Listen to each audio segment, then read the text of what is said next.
Welcome to the multiverse, starring your hosts, Caboose and Zero. Greetings and salutations, all of my viewers and our new viewers for Zero. Zero, say hello. Haha. Haha, we'll go with that. Hello, everybody. Hello.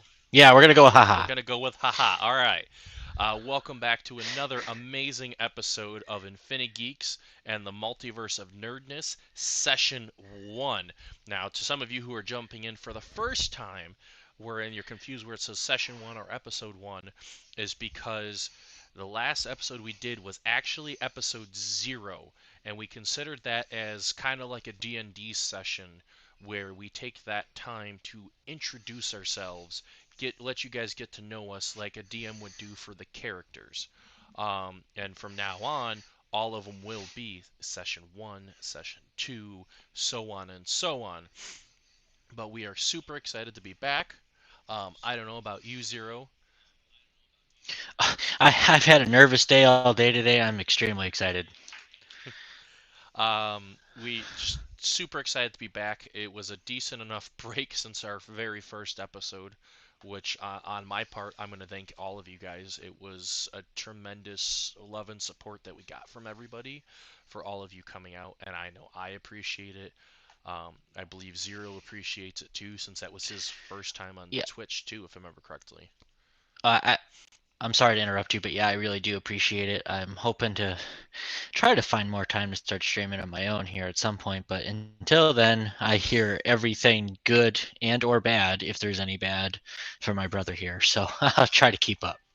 Yeah. Today is, like I said, episode 1, and we are going to be reviewing Black Panther 2. Spoiler warning for anybody that is watching it. There is a huge, huge, huge spoiler warning for that. We're also going to be talking about Doctor Who, the huge, huge amounts of nerd news updates that's happened since the last time, which I promise it is quite a bit, and it is not just Marvel and DC. It's kind of spread out everywhere, but I will say there's more Marvel than DC because there's not much really going on with DC at the moment. Um, Along with Zero finally has his send off for Twitch, which makes me excited to hear what it's finally going to be. And we also And you'll hear it have at the end. a special announcement that I will talk about at the very end. And Zero and I will discuss when we think our next episode will be and what the plans are from there. So, without further ado, let's just jump right into it with the very first subject. Let's talk straight about Black Panther 2. Zero, I saw it with you, and it was my second time seeing it. I went with you, your wife, your sister, and your brother in law. And you and Hmm. I, being the big nerds of the family, we understood more of what to be excited about with it versus them, where they kind of saw the movie just because they were fans of the movie and Yeah. the MCU. So I'm gonna start with you and tell me what was your overall view about it. What did you think about what you hate? Talk about post credits, or what do you expect for Marvel at that point too? Um. Well, I guess I could start off with what I liked. I like a bunch of smaller details. I love the introduction of Namor finally into the scene. Hmm. I love that they explored the culture behind him and his people. I'm having a brain fart right now, whether it was Mayan or Aztecs. It's probably the Mayans, but people will probably correct me if I I'm wrong. believe it was Mayans.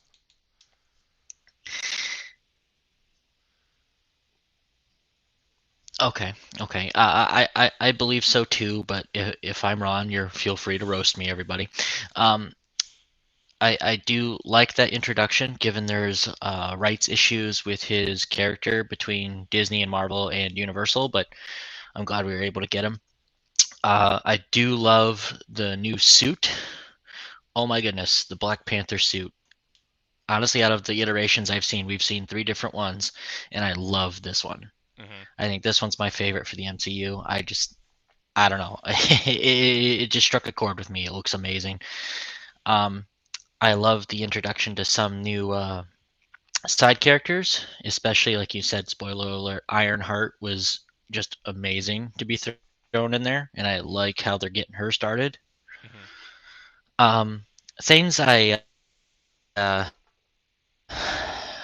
disliked, honestly, I can't really say much about disliking anything. I'm sure as our discussion goes on, I'll remember. Because my brother knows as well as I do, my memory's not the best, but I It's all try my good, man. best. That's why I saw it Uh, twice. I should see it again, to be quite honest with you. Uh, the post-credit scene, uh, Only one. as I We said about thought my there was going to memory, be two, but there yeah, was only one. we, yeah, we had to be sure. You had to be sure, though. I mean, after we left the theater, there's still people sitting there going, "There's got to be another." And we're like, "Nope, we know better. We're the nerds here." Hmm. And I also saw it like But 2 days, like two days before I went and saw it with you. So that was a very entertaining moment with that. yeah, you get to see us go, oh, and you're like, "Yeah." With oops, sorry, I just clicked out of my other stuff. Um, from how Black Panther ended for you, with how it ended, what do you think your expectations are moving forward for or Marvel?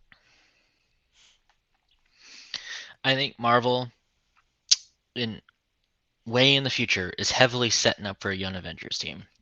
They've already started, and I feel like with the ending of Wakanda Forever is definitely setting up a far-flung future, especially if that young actor, not Hmm. too heavy spoilers we saw at the end, continues with the MCU. It'll definitely continue the Black Panther line. I gotta agree with that. Uh, for me, I will say what I thought about Black Panther 2 was I went into it knowing it was going to be a very, very difficult movie to do with the passing of Chadwick, Oh who my goodness, is. Go ahead. me and my wife were so emotional during the first couple scenes of that movie. Honestly, I looked over, I could swear she was crying, and we were only 10 minutes in. To you guys who haven't seen it or have, as we tried to say, spoiler, the very beginning of Black Panther 2 starts with Shuri running around trying to fix a DNA sequence for the flower that gave the Black Panther the abilities because T'Challa was in bed dying. Um, and it ended. That whole scene ended with she wasn't able to get it in time. She got the sequence up to 29%, and it didn't get to do exactly what she wanted it to do, which was sad, but you had to go with the actual life events. For me, I've watched a lot of people review Black Panther 2, especially that scene. And I gotta say, this is where kind of where controversy comes into everything. To people who were sitting there saying, "Oh, well, Disney took advantage of his death, the flew the movie and started with all that," and it's like, you gotta understand you no matter what, people weren't going to win with that. You weren't going to if you wrote off the character and just had him to CGI'd or something like that and then died, people were going to be unhappy because that wasn't Chadwick. If you just had him die off screen for some random he was fighting a bad guy, he just got KO'd. Nobody's going to be happy with that.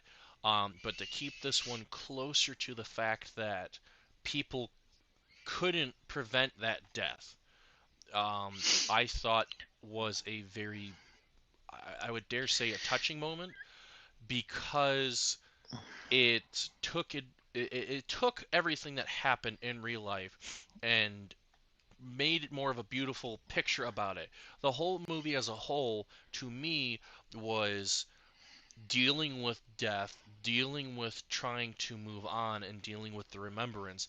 Because a lot of people got to remember for this movie, it was not only hard for the director, Ryan Coogler, who was really good friends with Chadwick Boseman, but these actors, they've all said everyone in this movie were family and friends. and it was very difficult for them to do. So while they were doing these for these characters, they were also doing this in real life of passing and remembrance and dealing with the grief. And I, to me, could feel that in the movie, and that's why I felt like this movie was extremely impactful, not for just introducing a character, but for these characters and actors to share that emotion with us, to allow us who are fans of the character to grieve with them, was such a tremendous thing. And that wasn't just the beginning, that was throughout the whole movie, too. I I the way they did it, I don't think they could have done it in a better way, considering how Chadwick passed here. So his character passing the way he did makes sense. Yes, they have technological advances in the MCU. Could they prevent, say, example, cancer in the MCU? We don't really know. No one's ever proven that. Yeah, okay, Iron Man invented time travel. That means they can cure cancer. No, that's not true. Mm-mm. Just because you can do one thing doesn't mean you can do another. Exactly. So they say in the movie it was an unknown disease that had taken the Black Panther. And I feel it was a proper send off because it linked real world events to the character. And it shows that everybody who was involved in this movie and beyond, that they feel that Chadwick and the Black Panther T'Challa are one and the same. One Exactly. goes this way, the other one goes the same exact way. They are the same person. And, and I gotta agree with that I thought that was a very beautiful way that they did that. And even as the movie progressed, you could feel the loss with these people, and you could feel the joy and the anger and the frustration as these characters went through all the stages of grief. And as the movie progressed, not only did it not fully take away from just the passing of T'Challa, but also moving on to the remembrance of, okay, now we have to move forward with this, because after that they have the funeral and it moves on to a year later, and people are still struggling. They're dealing with the fact that the world thinks, well, the Black Panther's gone. There's no more Black Panther. Well, we can take advantage of that. And this is now Wakanda trying to put its own foot in front of everyone else, going, we ain't budging. You can't get us. Um, and then introducing Namor, I'm so happy about that. To moving on a lighter side, I've been bugging the crap out of Zero by telling him, was like, Namor needs to come out. Namor needs to come out. I'm gonna be really pissed off with Namor. I go, they Yes, need to be yes. closer to his Oh my! look. They need to be more accurate. I go, I'm gonna be really pissed off if he's promoted and he's only in there for 5 minutes. I was gonna say, yeah. I'd probably be pissed off too. I don't know much about Namor until we went into the movie and we did on it. Yeah, I was in agreement. I mean, I didn't know much about the character, but then as soon as you said, "Oh, he's gonna make an appearance," I go, "Oh well, introducing a character that's that big and that involved in the Marvel comics, there's no way it's just gonna be a one-off. Hey, I'm here." See, and That's I that's kept stupid. telling you, I go, if you ever wanted an educational 40-page book of Namor, let me know, because I'll give it to you. I'll tell you right now, Namor would whoop Aquaman's ass, because Namor was first. And that is pretty much Just what Namor just just is Aquaman. just if you could write your own like fusion comic character, you'd probably put Doctor Strange and Namor fused into the same person. Hell yeah, I would. An Oh, immortal sorcerer Aquaman. Yes, yes, I would, because that would be so that absolutely not only has a hilarious. cloak of levitation but winged feet. Exactly. He can go into space, he can sit there, breathe underwater, and he's immortal, and he can do magic. What's Oh my what's not to god. love about that? But to see him finally come in the movie, and I gotta say too, what I thought was absolutely fantastic was the fact that they kept him in his shorts 90% of the movie. Because in the comic, his green spandex shorts, he wears those all the time. And compared to Aquaman, who is like, well, we're going to show Jason Momoa's abs, this guy is just natural with it. Yeah, he has that natural built look. He's not like jacked. But there's a good reason for him to wear the shorts. And they prove that without actually explaining that in the movie, how he gets because most he's of his jacked. abilities. He gets most of his abilities from being in the water and being fully hydrated. Yes, and but So he needs that small coverage. small coverage for a big package. Hey, sorry, one Well, day. well, okay. Just listen here, buddy. Listen here. Had he wore a thon, I think you'd have been happier, and he'd be more powerful because that's less coverage and that's more water absorption. I am more happy to the fact that he wore his proper comic outfit when he was running around in the water and he was being his normal fishy self. I was happy that he wore that outfit because unlike Aquaman, where he had to go, oh, let's go to the end of the movie and give him the suit, Namor's just come out. It's like, bro, I'm tall, I'm ripped, I'm halfway naked, and here's the only thing I'm wearing. As like he came out there for the character as a whole to play him, I was so happy to see him play the cockiness, the defiant person that Namor is. To see him just come out there and it's like, oh yeah, hey, you can go get this person, or we'll just wipe you out. We have more than you. You guys will be a nuisance, a minute gnat on us. And I love the fact that they kept the character accurate. That was my biggest worry with that. Well, and see, I can understand your worry, and I think the actor, I can't, his name is escaping me right now, but he did a fantastic job, and I don't think they could have picked a better person for it. And I like how, I'm pretty sure this is accurate, when they hired these actors and actresses to play the characters that follow Namor. Now, part of them couldn't even speak English; they had to learn English just to be in the movie. That's Uh, how authentic they wanted to be. his name, I'm gonna, if I pronounce this wrong, people, I apologize. Uh, Tenuch Hutera, I think that's his name. I think the yes, the if you go behind the scenes, and Zero and I do this all the time because there's so much stuff behind the scenes that you don't won't look. He learned the Mayan language for this role. When they were speaking, from what I understood and what we looked at, they went pure in depth to learn the Mayan language for this character, which is impressive that they would do that, and it shows that how authentic they want to be for that character. Well, it's also impressive that a lot of the actors, I don't know about him specifically because I think he spoke English before, but like a couple of the side characters that were on Namor's side actually had to learn the English language to be in the movie too. See, I did not know that at all. I didn't know hmm that fact at all, so that's kind of an interesting one. I believe, I can't remember her name, like his girl general, his female general. I Hmm. believe she still has a little bit of trouble speaking English, but I'm pretty sure she was one of them who had to learn it. Did you another fact? I don't know if you knew or not, but for the Wakandans, there's a big old point where they're fighting in the water and they're above water. All of the suits that they made, they sat there and told her, it's like, oh, just make these suits and just put some waterproofing on them.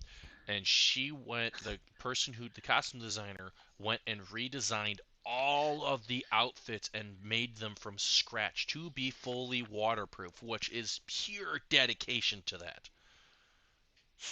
Well, hold on. She actually went the whole 10 yards. She took it a step further. She took it a yard further than the whole 9 yards. She actually recreated the costumes to represent each rank in the Wakandan army. That is right. I entirely forgot about that. That she did go out of her way to go ahead and make it so that all the Wakandan armies had insignias of some sort or a marking on them that showed this was their ranking, and it was truly impressive that they would go out of the way. The fact of the details they would go into for a lot of these outfits for these characters were really impressive, and it shows that after some of the other movies where the costumes were kind of that it's like, okay, Marvel's taking more dedication, and since this is only the second one for Black Panther and it's a huge cultural movie, I was extremely excited to see them make as much as they could again as being accurate along with the Mayan culture. Now, we could be wrong and they could have messed up something as well, but from what I at least know of the cultures, I feel like they did a very, very good job. And see, here's the thing with me and you, and I'm sure there's others who are like us too. I don't know how many, of course, because that's just way too big of a number. When they first introduced Black Panther in his first movie, we're introduced to a lot of different variations on the African cultures. And we looked into those and we learn a lot about other people and their cultures and what they believe in. And to spread that knowledge is, to me, for lack of better words, is a very good thing because then we're more competent and more empathetic to other people's belief systems and what they know versus what we know. And this second movie did the same thing again, but with the Mayan culture. And the in Central Americans, I would say uh, that's probably not correct. So I apologize. And what they believe in and what they represent. And I like how in depth they went to bring that to the big screen and show people that this can also be a learning experience too about other people. I gotta agree word for word with that. That when you bring in these cultural characters with very enriched backgrounds dedicated to those cultures.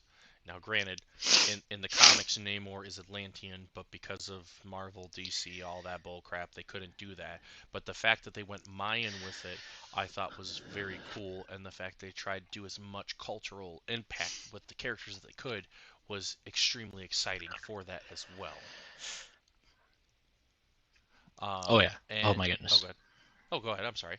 No, no, you're fine. I just agreeing with you, man. Just continue. Go for it. And with not just with the cultural, but to show the significance for a lot of the characters. Which, by the way, as we said, spoiler, um, a lot of characters and actresses unfortunately did go. Um, Obviously, spoiler warning: the mom died. I figured we all. Oh God. I think all of us knew that was going to happen just because of um just the actress. I don't think wants to be tied down for so long with it. Um, and all that's really left for all of that is Shiri. I thought with what they did with making, which was confirmed by the way, Zero. Um, Mbuku is now the king of Wakanda. Oh, Baku. Yeah. Baku. Yes. Yes. I. There was no point in even going online to see if it was confirmed. As soon as I saw the scene, I'm like, "Yep, he's the next leader," because he's the logical choice after Shuri respectfully turned it down. Well, I feel like she didn't turn it down because she didn't want to be, but I think because now she's the Black Panther, she feels there's a bigger mantle that she can do, and she has to figure herself out with all of the loss and remembrance and everything that's moved on after through that movie.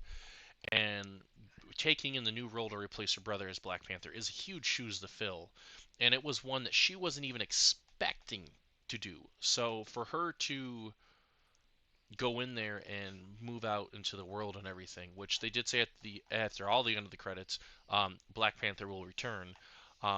I think is why she did that. Now, if we go straight into the one mid-credit scene, which before that, I gotta say this, I thought the Rihanna song was very, very, very beautiful. What they played when the cloth was burning, I thought it was a very beautiful song. But internet, for the love of all the gods, please stop overusing it. It's okay to use it when it's a certain moment. I'm okay with that. But it's like every person dies all of a sudden. We have to use this song. uh, We have to use this. Then you're uh, taking away the big importance of significance to me. Thank you, Dead Boy. Thank you for coming too. Um, You're taking away yeah, you're thank you. taking away the significance. That song was so beautiful, and I knew somewhere I knew is like this song is going to be so overplayed that they are going to drag it through the dirt and they're going to use it all over the place. And sure enough, people started dying, and it was all over the internet. And it's like, I don't And see care what if you. Go ahead. Sorry.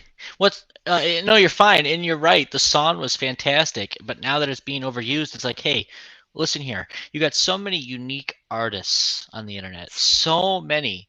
Why do you have to keep replaying the same old stuff when all these unique artists just make up new stuff for each person who's passed, respectfully? It's just, why do you got to keep reusing that one when it was significant only for this? You know, I understand TikTok's a thing and it makes things overdone. Like, oh no, no, no, no. That's annoying as shit. Don't reuse something in an irrelevant sense. Please stop. I will say, for once, one or two celebrities, it's fine. Which we've had some significant ones that we've lost, which we will talk about near the end of the podcast. But please stop. That's a begging from Caboose. Please stop. It's a very beautiful song, but it's like every time a But you don't celebrity's want dying. people to get sick of it. You don't want people to get sick of a very beautiful song. Come on. Exactly. And then once you get through, like, another celebrity's gonna die, and then I'm gonna hear Leslie Williams or Leslie Jordan. He passed away. He's a great actor. Was a really good advocate for LGBTQ and everything. That song was used for him, and I don't. It's like this was significant for these people, and I'm not You saying you it's could not. you could have given him a more you could. I'm sorry, but you could have given him a more epic send off than that. Come on, give him his own unique stuff. And and I'm not saying I understand the significance of the song. I think Zero and I both can say we understand the significance of what the song entails. It's just internet. You're doing what the YouTube's done to cat videos with one song. Hang Space in it there, out. baby. Yeah. Hang in there, or in this case, please let go. Let it go. Let it go. We're Please not here stop to sing playing about this that. song. Yeah. um, to the next point with this, I went opening nights for any of these nerd movies. I can tell you, Zero's usually busy and he likes to go on the weekends. No matter when these movies open, I will not be at work. I will be at these movie premieres, and he knows that. He gets annoyed. He goes, "Hey, you want to go see this?" I'm like, "Yeah, I'm going to go see it Thursday." Well, why not wait till Friday? Because I want to see it now. You don't have to go every opening night. Yes, I do. Because the internet is a cruel place to Yeah, nerds. but you can't wait for me. You have to go. Your second time is my first time. It's not right. It's like I going mean, out with somebody and ruining the first time. Okay, you're you getting ruin this for me every time. you're getting the sloppy seconds that is me going to the movies with me. Yeah, you suck. I try to do that because one, um, like I said in our first premiere episode, these movies are so exciting to me and Zero that I just don't want stuff spoiled for me. And the internet used to follow this rule of, for a TV show, you go 24, 48 hours and you won't post anything. After that, it's free game. For a movie, usually it was 1 or 2 weeks and you won't post stuff. Now that rule is out the door. Nobody cares anymore. So it's like, for me, I have to go. I have to go see these movies. I have to see these shows. And I have to, just like, okay, I have to give the slightly approval to Zero and go, you go, is it worth it? I go, yes, it is worth it. There's significant points I think you will like. So that's why he gets mad at me, because I go, and then I'll go, hey, you want to go see it? Oh, yeah, did you see it yet? The one time I lied to him, he got mad after we finished the movie. He goes, what you think? Ah, this was my second time seeing it. I wanted to punch you square in the jaw. Um, And our second subject in this podcast, you nearly spoiled for me. I couldn't tell you how many times. I can't count on both feet and both hands how many times you almost spoiled it for me. I had to tell you to shut up. I love you. I love you. I did my best, man. I thought you would be on it with me. But we'll save that for a second here. Um, to the final Okay, thing, back to the review. to the final thing Yeah. with Black Panther. To all of you who have seen it, who have not seen this, um, The ending scene is Shuri burning her funeral clothing. And that is the final rite in her culture of, well, you are moving on, you've accepted the passing, your time of grieving is done. Well, she goes to see who was the love interest of T'Challa in the first movie, and she comes out leading a little boy. And she goes, "Oh, this was our kid. We thought it wasn't our right to bring him into the funeral and everything. It wasn't our time." Well, he says his name was something, Amonet or something like that. I think it was the comic name, if I remember correctly. But he goes, "Can you keep secrets?" He goes, "I'm your auntie. Of course I'll keep secrets." And he comes out. He goes, "Well, that's not my real name. My real name is T'Challa, son of King T'Challa," which was a way to continue the character of Black Panther and move him forward without replacing Chadwick Boseman's T'Challa, which I was in the theaters and there was some people that's like, "Oh, it's such a cop out." It's like, "Oh, why would you?" And it's like, you're not gonna get your ways. This is like if you do more Iron Man, you have Riri. Riri Williams is another Iron person. We haven't even seen Iron Lad yet, which is another Iron person. We have War Machine out there. It's another Iron person.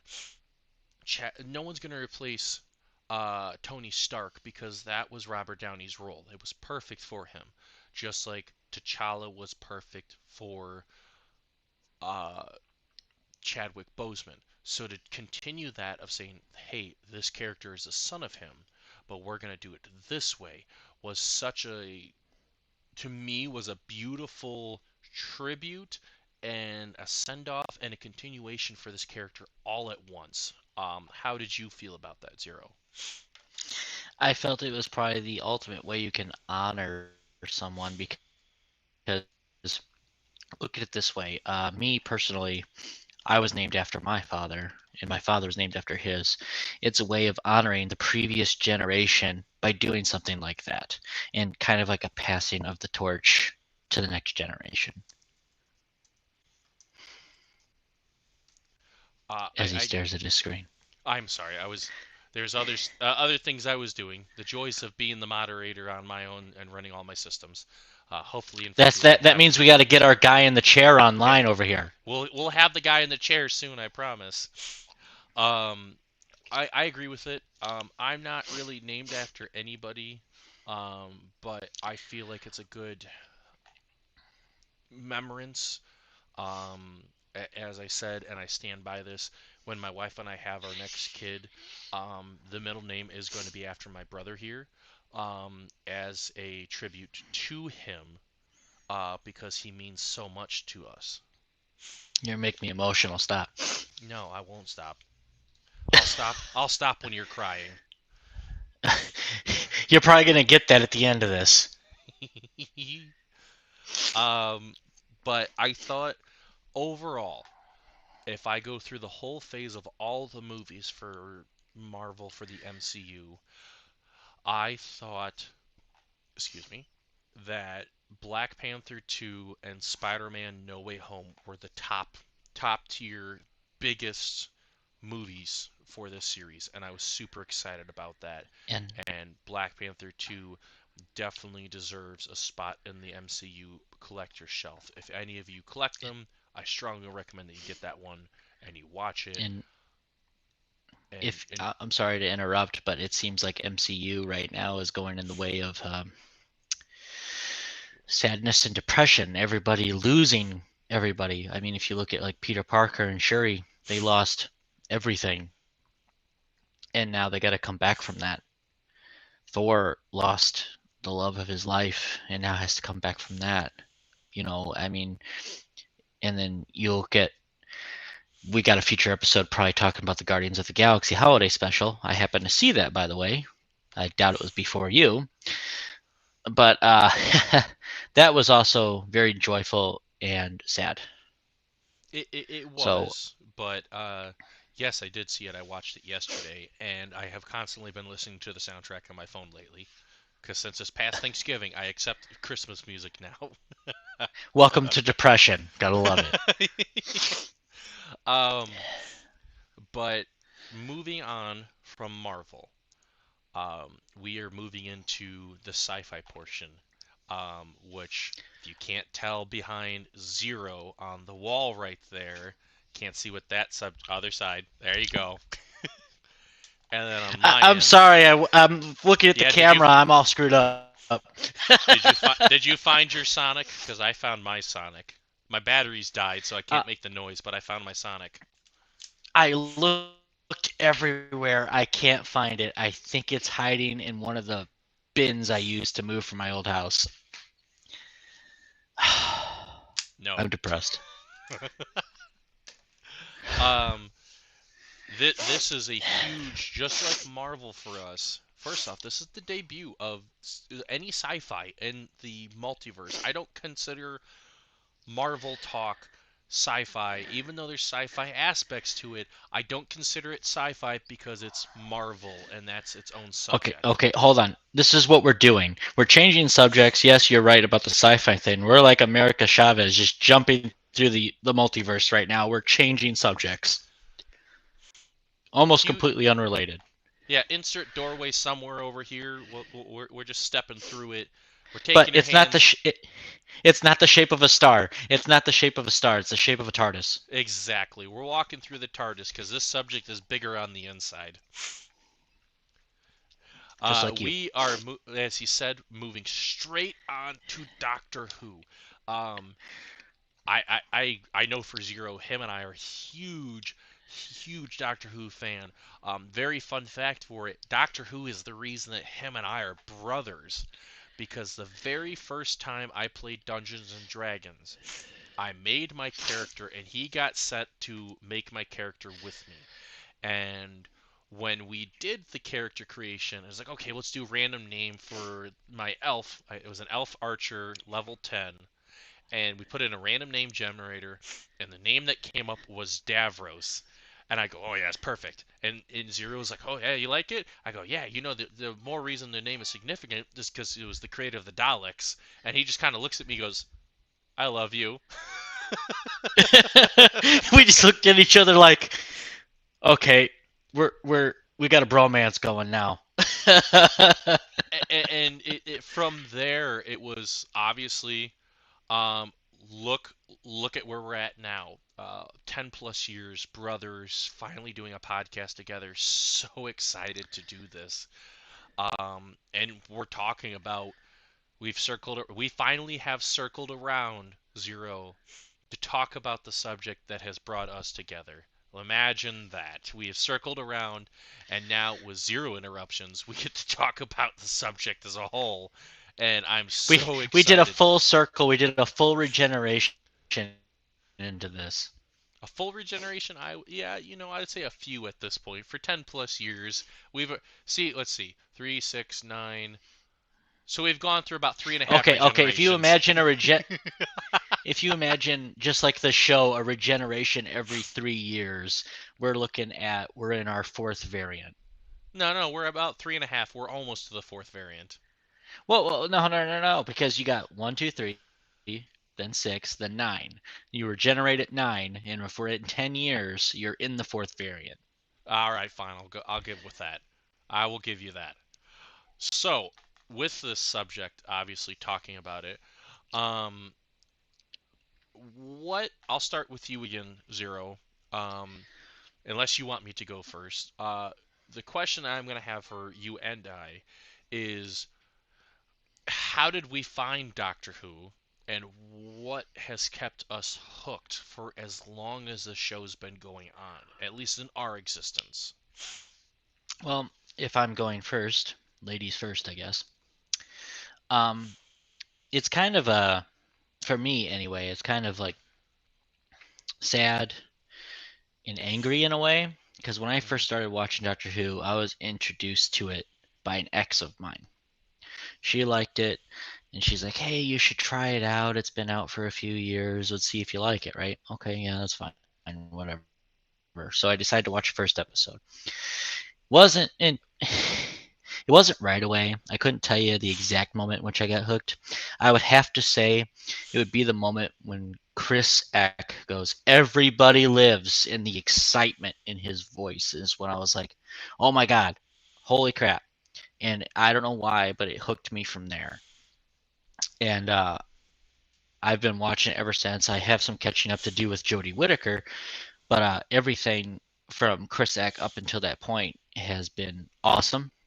I have loved every moment. The ups, the downs.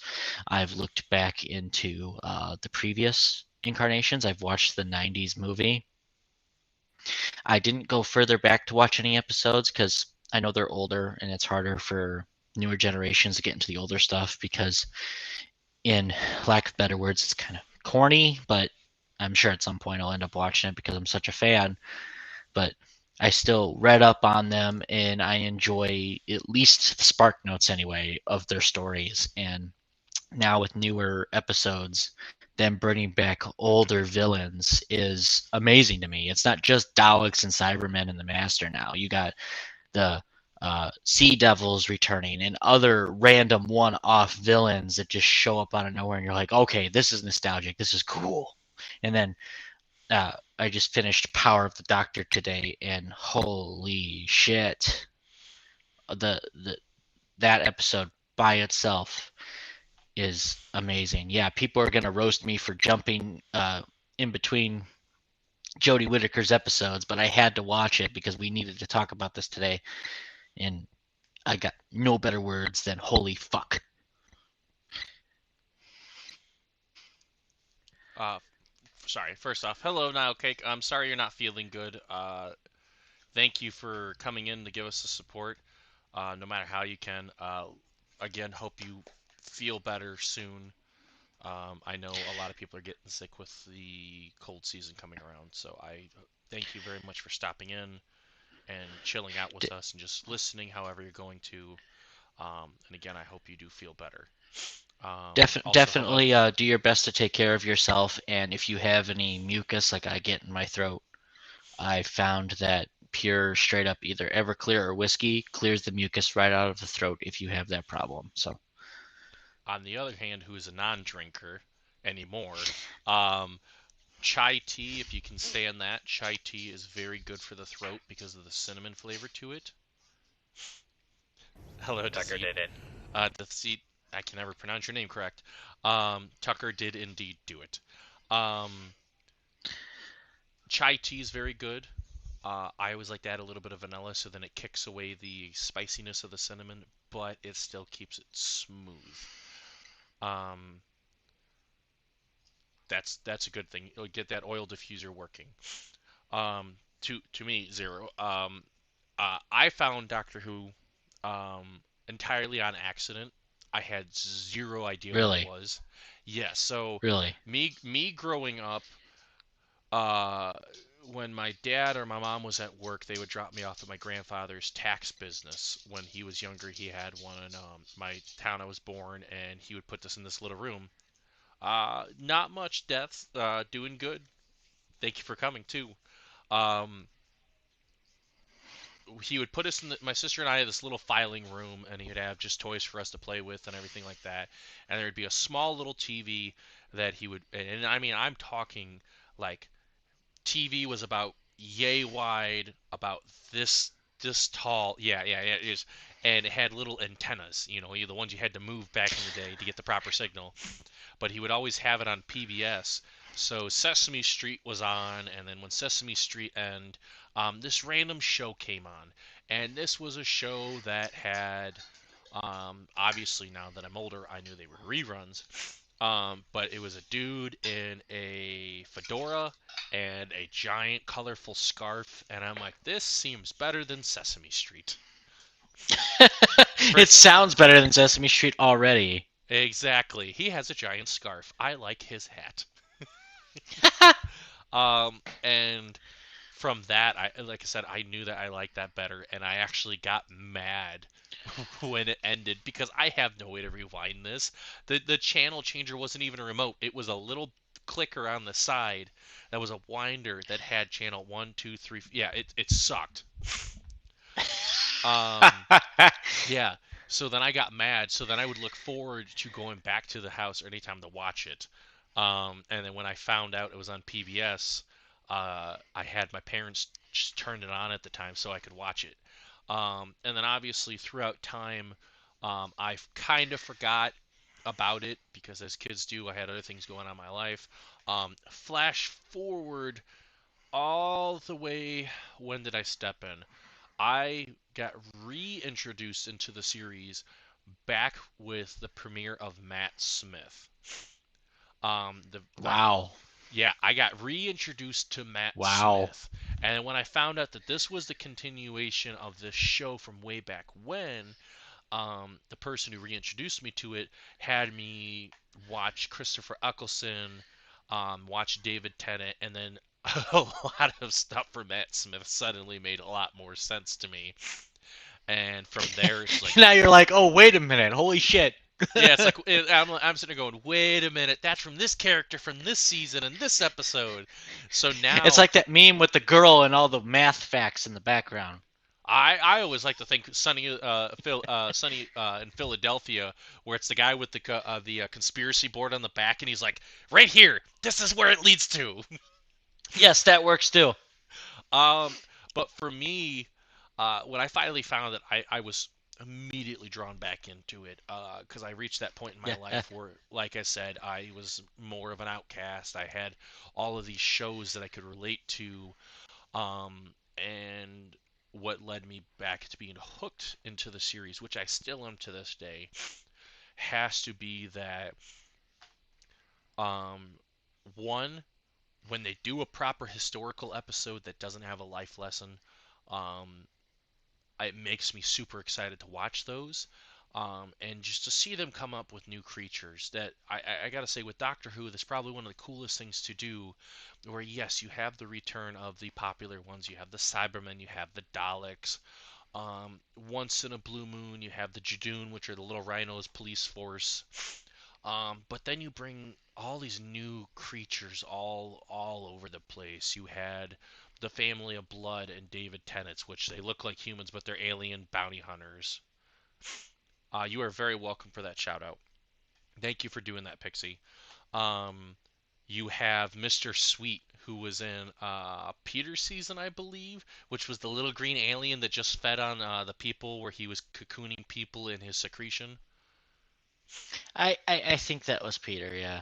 Um, no. I take it back. That wasn't Peter.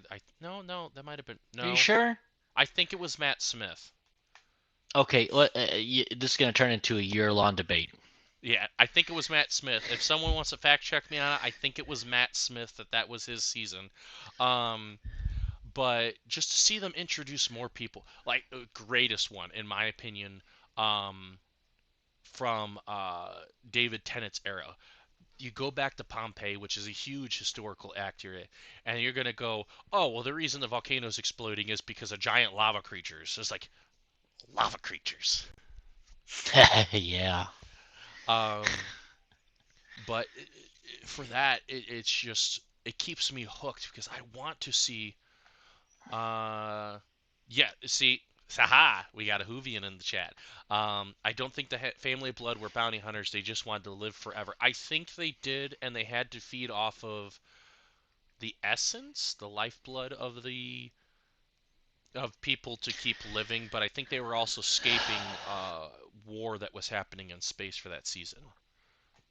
I think so. And I liked the introduction, like you said, of new villains too. Like I think it oh shit. I think it was Matt Smith where they introduced the vampires and it turns out they were just like man-eating fish people from another That were just that planet. were stealing women because they wanted brides. Let's It was yeah, like, oh my god. we're not here to drain your blood. That's just a byproduct of a failure. We just want brides, but we can't find any underwater because we're afraid to go in the ocean. We have particular tastes and they have to be Italians. And I think they mainly want to go home too. I don't think they wanted to stay. No, they wanted to continue their race because their planet exploded. But I loved that the if you dissect that episode, yeah, it's we're here for brides to repopulate. We're gonna turn these women into fish people, and then we're just gonna make more brides, and then we'll go to the ocean. But we gotta stay in Venice. We have to stay in Venice because apparently we like Italians because we don't know about the other people. Which, if you break down the logic, Well, it was also convenient because the vampires were fish people. They needed to swim. you could have gone to Florida. They would have probably been more. In the ocean, where they can be eaten by sharks. Who knows? Maybe they would have made wives with the sharks. I don't know. Vampire Or fish. or kidnapped by Ted Bundy. Come on. Um, but to see them do unique stuff like that, where is gonna keep me hooked. Just is the Doctor Who is such a vast thing, just like the podcast with the multiverse of nerdness.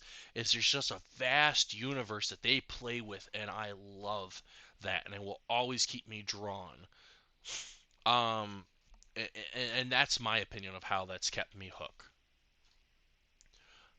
Let's see.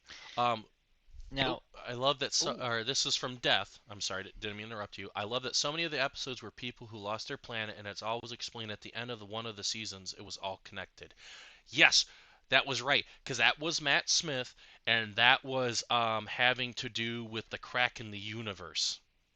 Because that was his whole yeah, season, if you remember correctly. It started with finding Amelia, and it didn't get solved all the way until, was it the time of the Doctor?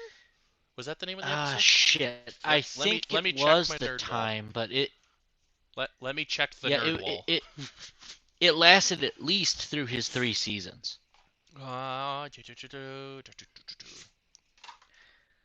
Let me check the nerd wall for you, and I can tell you exactly. Nothing wrong with the nerd wall. Okay. Well, let me let me tell you. Um, yes, it was the time of the Doctor. I'm sorry. It's in very. It's if you look very closely on this disc, it's like very printed there. What's a special? So it's like very hard for me to read that. Yes, because it was the Big Bang. But see, even with the Big Bang death, that they said that the Big Bang was created from the TARDIS exploding, but at the same time, the crack in the foundation was also the Gallifreyans peeking their way into it to try to get um, the Doctor to say their name so they know that they're safe to come out of the time bubble. Love the nerd discussion we had there all of a sudden. Yeah, yeah, Um, yeah. Out of nowhere. That's what we're here for.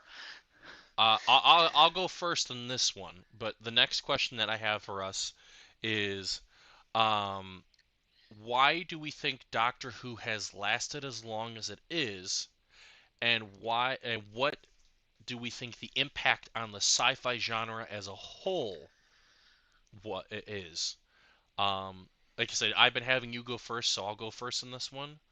Um, I think Doctor Who has lasted as long as it has, which the series started in 65, ended in 85, I believe, and then that was Let me after the correct TV. you. Let me correct you. Hold on, hold on, hold on. Let me correct you. The series started in 64, and more specifically, I believe it was the day JFK was assassinated. Hold up. I took a note. Sorry, you were wrong. It was 63. Yeah, death beat me to it. It started in 63, and then the show ended. Oh, wait. I think it was introduced in the States in 64, but you're right. I think it did start in 63. Yes, the series started as a whole, and then we got it much, much later. Because next year, like Death Yeah. said, it is the 60th, which we got a lot to talk about on that, Death, so do not worry about that one. Um, but for me, I think it has lasted as long as it has. Even if I don't include that pause, because that was just time. That was timey-wimey stuff that was happening. It was all wibbly-wobbly that was inside the TV universe at that point. Um, Timey-wimey gook. timey-wimey. Yeah, we're hyped for it too, buddy. We're hyped for it too. Yeah, Trust me. we got our things that go ding ready. Uh, French fries, Dane fries are done. I think, to me, that I really think that Blink is my parents' favorite episode. Oh, I got too many. I The promise you, first the Jeff. first time I saw Blink, I was actually scared, like I was watching a horror film. It was phenomenal. I promise on this death that we'll definitely set some time aside because we're moving a little bit quicker than I thought I would. Um, because we're actually getting ready to go into our next subject after this one is about our favorite episodes. So I promise we will talk about this. But I feel that Doctor Who has lasted as long as it has because, unlike other sci-fi shows, Doctor Who is a continuing and vast universe that it purposely set itself up in the very beginning of going, this is my TARDIS.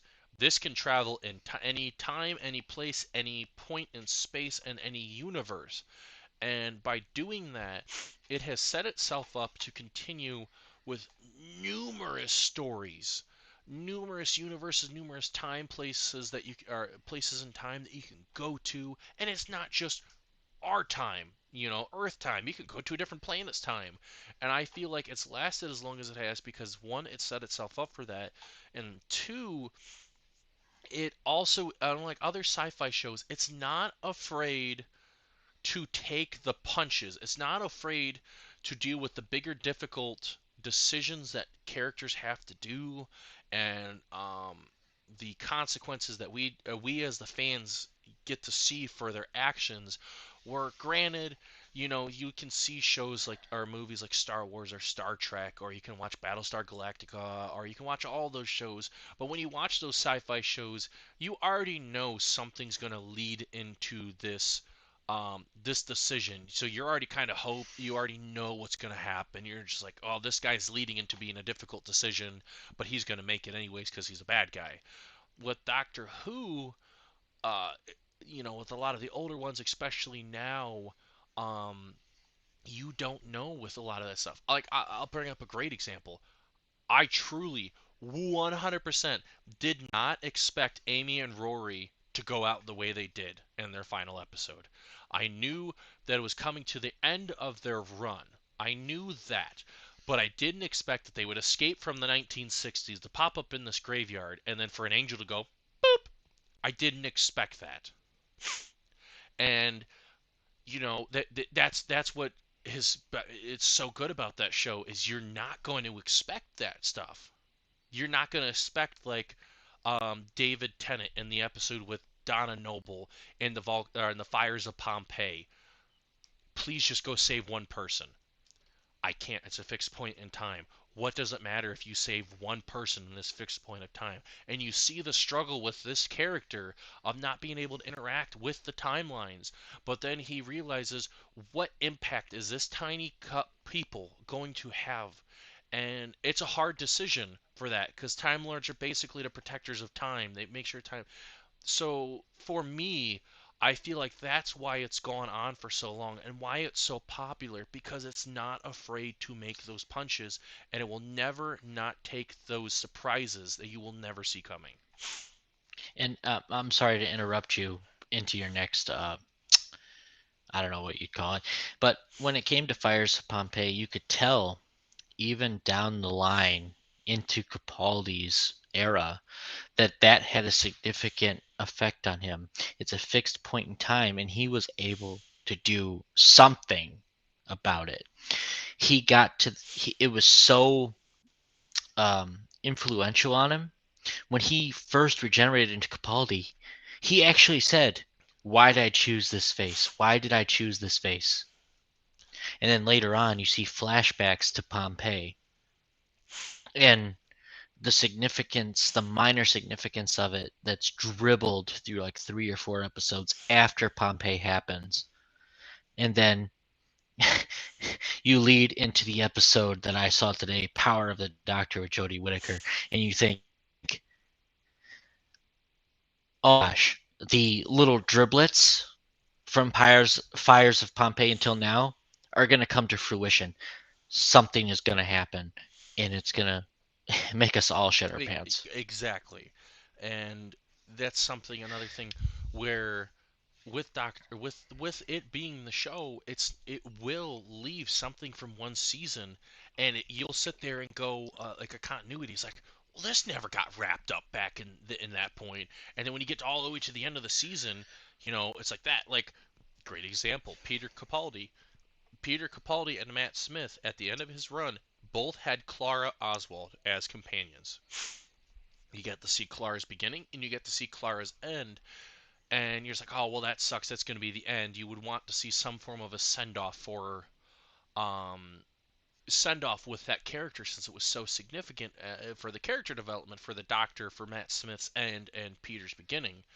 Um, and when you have the proper send off at the end, not expecting that at all. I didn't expect that, and then to watch the making of that final episode, that Christmas special with Stephen Moffat goes, of course we're going to send it off with Clara because we need to send it off with Clara, is something that will show this show cares to have these small things sprinkled all over the place and bring it back.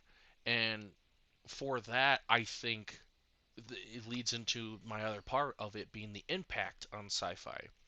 That look at it making these choices through its whole run, and then you start to see other shows, newer sci-fi shows or similar ones, aren't afraid now to take those chances where you don't even set it up. You're not going to know, like, this guy's your best friend for the whole series, and they're not afraid to pull these punches, and then bam, at the end of it, it's like they become the bad guy, and you didn't even see But it coming. and exactly it. And you got to think too, Doctor Who is the only sci-fi show that has ran this long for one reason: when they last minute thought of a way to continue this series. And it was a weird concept. They didn't like it at first, but then they ended up going with it. Let's have the first Doctor regenerate in this way because he's an alien. Let's have him have something unique about him. Let's Hmm. do this. And because of that one decision, the show is here today. Exactly. And not even on that point, if we want to go into the fact that the reason the Doctor had his race has two hearts is because, now granted I don't think it's an official confirmed thing, but they always say that the Doctor he has two hearts because he cares so much about the universe, or the reason they gave him a sonic screwdriver is to show that you don't always need weapons to fix a problem. You can use something as a basic screwdriver to fix a solution. They wanted him or her to be literally the incarnation of their name, the Doctor, to be there to help heal and fix. They didn't give him a sword, they gave him a screwdriver. Exactly. So now I will pass the floor on to you, Zero, and to reiterate the question because I know I was talking for a little bit. The question was, why do you think the show as a whole has lasted so long, and what do you think its impact it has on the sci-fi genre? Well, the sci-fi genre itself, it has done so many stories over the years, whether they be historical, made up, or epic in some way, Sharknado. have, huh? Sharknado. Cough, cough. Yeah, screw that movie. So, I just feel it's been influential in a way where other sci-fi shows, like say Star Trek, for example, will look at it and go, "Oh, these ideas are cool. Maybe we could do something different or something like that." Unfortunately, for new shows that take influence or inspiration from them, they're going to think we can't do it the same way. Our shows will never last as long as Doctor Who because of the revolutionary idea of this alien who can regenerate. And the fact that they regenerate literally into a different person every time. They are still the same, but they are different too. Like a multi personality disorder. Hmm. It just, you could take your hashtag and shove it. Um, but it's just, they can't copy it because then it becomes a huge issue, of course. But at the same time, it has that influence through multiple generations. It's been here since the 60s. At least 3 to 4 generations of people have seen this show, and it continues to influence further generations with its stories, its lessons, the way it makes you feel. this iconic character that's seen as a hero to look up to, whether it be your favorite doctor you look up to, or you look up to every single one of them. It gives you something to strive for, to be a better person and to learn from it. I I I gotta agree with that. That the Doctor Who, whether it was intended to be that way or not, as the show's gone through its multiple generations, I can't even tell you how many people have, just like comic books, looked at it as a source of influence of being kind to other people, to showing you don't have to be the strongest and you don't have to be the smartest to have an impact on a race of aliens, a race of people, just somebody's life. You can always be strong, you can always be smart. And I agree with that wholeheartedly, that the show is gone so long because whether it needed to or not, it had its own lessons and helped guide people. It's guided people from the 60s until now.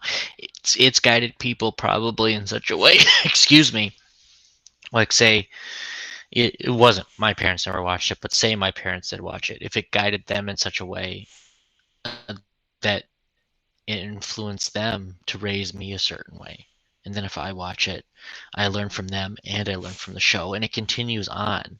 And it's something that's never talked about, but it's something that's there, whether it be Doctor Who, another show, another movie, a book, or a comic.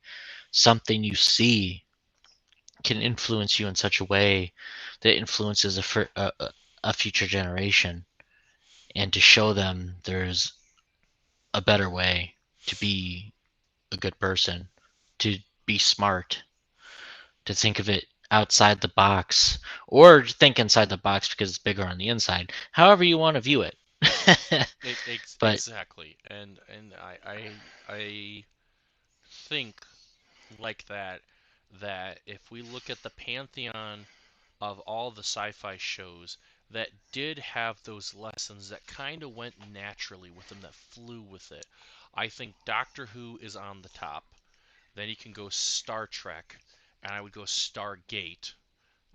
Because those all of those had their own natural story that were going, but they all had their own life lessons and that flew with it, whether it was intended to or not, that you grew up and learned from those shows. And whether they be lessons you've already learned in life, but these ones stuck more to you because you were fans of these shows and you could relate to other characters. And I had to write on that, and I had to agree with that. and it's not just this show. I mean, there's many other shows, there's many other movies, like I said, comic books, books. Heck, even card games like our chat's blowing up about with like Plunder Patrol, Mystic Mine, and Yu-Gi-Oh, you know. Yep. By the way, everybody, I'm a Despiatir player. Hate me if you want, but I love the cards. So, I was a mind player until they decided to be jerks. well, listen here, Dick. You're gonna be a Plunder Patrol player, whether you like it. You're gonna do it. Um, So, yeah. Back onto our subject. I mean, there's many influential characters we meet or see throughout our lives, and I feel that Doctor Who is one of those generational shows you're hardly ever going to get. It's probably the only TV show to make it as far as it did, and if it isn't the only one, then correct me if I'm wrong. But it influenced so many generations of people that honestly, there's no way you could ever say it was never an influential show whatsoever. There's no way you could say it's not. I'm sure it's changed on so many people. See, now I would have to say with this that it says, I quickly looked it up to your thing about longest running show. Stargate, according apparently, Stargate SG-1 holds the record for longest running TV show, because it Continuously. continuously. But if we never include the break from the movie to 2005 with Christopher Eccleston, Doctor Who, that is it. That's that rank for that. I will stand by that. That Doctor Who holds that title. Yeah. If we don't count the break, then Doctor Who holds that title. But it wasn't a break by their own volition. It was forced on them. So with our talk with that, um, what Oh, hold on. Side subject according to chat. I'm thinking a chaos version of Fabled Dark World would be fantastic. Maybe throw some danger in there, and I think you'll have a lot of fun. Anyway, back to Doctor Who. um hashtag bring back Mystic Mind to Doctor No, Who. no, no, um no. uh this will go into death or yeah death's comment with talking about the episodes. Zero, I'll go to you. Who was your favorite doctor or doctors? Why was they your favorite? And what was your favorite episodes? Okay. Favorite Doctor. I would have to say definitely the 10th Doctor, David Tennant. I loved his attitude. I loved how he playfully did things. I loved how he outsmarted the enemies and how he could be serious when he needed to be. I loved when he was serious because he was scary. It scared the living hell out of me because it reminded me of how the master can be scary. He had that look of, I could be the master if I wanted to be, but I'm not. Death agrees with And you, by the way. thank you. Thank you so much. So, but I would have to say my favorite one of my favorite episodes is when all David Tennant's companions came together and they all teamed up. And it was a 2 3 part special with the It was a Daleks. two-part special. Was it 2? Okay. Yes, keep talking. I It, will look it up for you. it's been a while since I've seen it, but with Donna Noble becoming half Time Lord and the fact that they had a clone of the 10th Doctor who was half human, half Time Lord show up that could be a companion to Rose in an alternate dimension was emotional. The fact that the Doctor had to let her go when you could see, at least from Chris Eck up until that point and everything that I've seen up until Jodie, I don't know much about the older show, that he truly loved Rose. Like, he was considering ending his adventures for her. You could see it. And the fact that this clone was around, he wanted her to be happy. And this is what he did. He sacrificed his life with her so she could be happy with a version of himself that would actually age as a human would. Uh, And don't do not mean to interrupt you. I apologize, but the episodes you were thinking of was the End of Time Part One and Part Two, and that was involving the Master. okay, so it's a It two-parter. was involving the Master, and it was involving the Time Lords trying to try to come back into the universe, and that was like the last time we saw the Master for eons. I Okay. want to say that was that So episode. I feel like it might be off, but anyway, we'll fly with it. Maybe Death will correct us.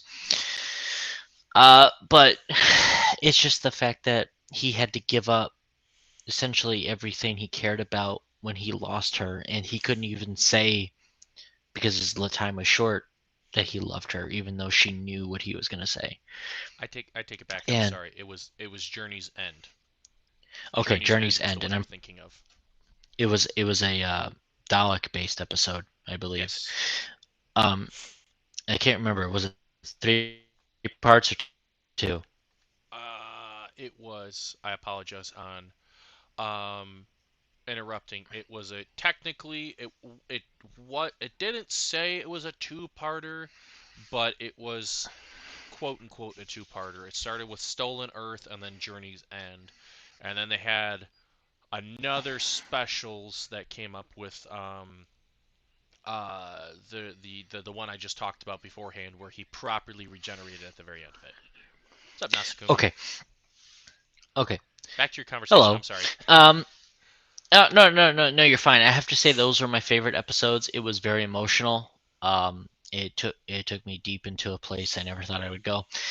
Um, and the fact that they, I believe it wasn't part of the main episodes, is maybe an extra credit scene or something like that, where when Tennant's final lines before he regenerated was one of my favorites.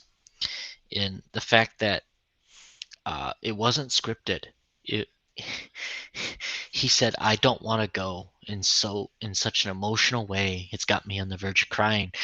Every time I think about it, it wasn't scripted, and they kept it in because he legitimately, as the actor, didn't want to go. He didn't want to leave the show, but he knew it was his time to hand the torch over. And when he regenerated, I know it wasn't a mainstream episode that viewed it, but I think it's maybe on the DVDs or something. I could swear it's a real scene.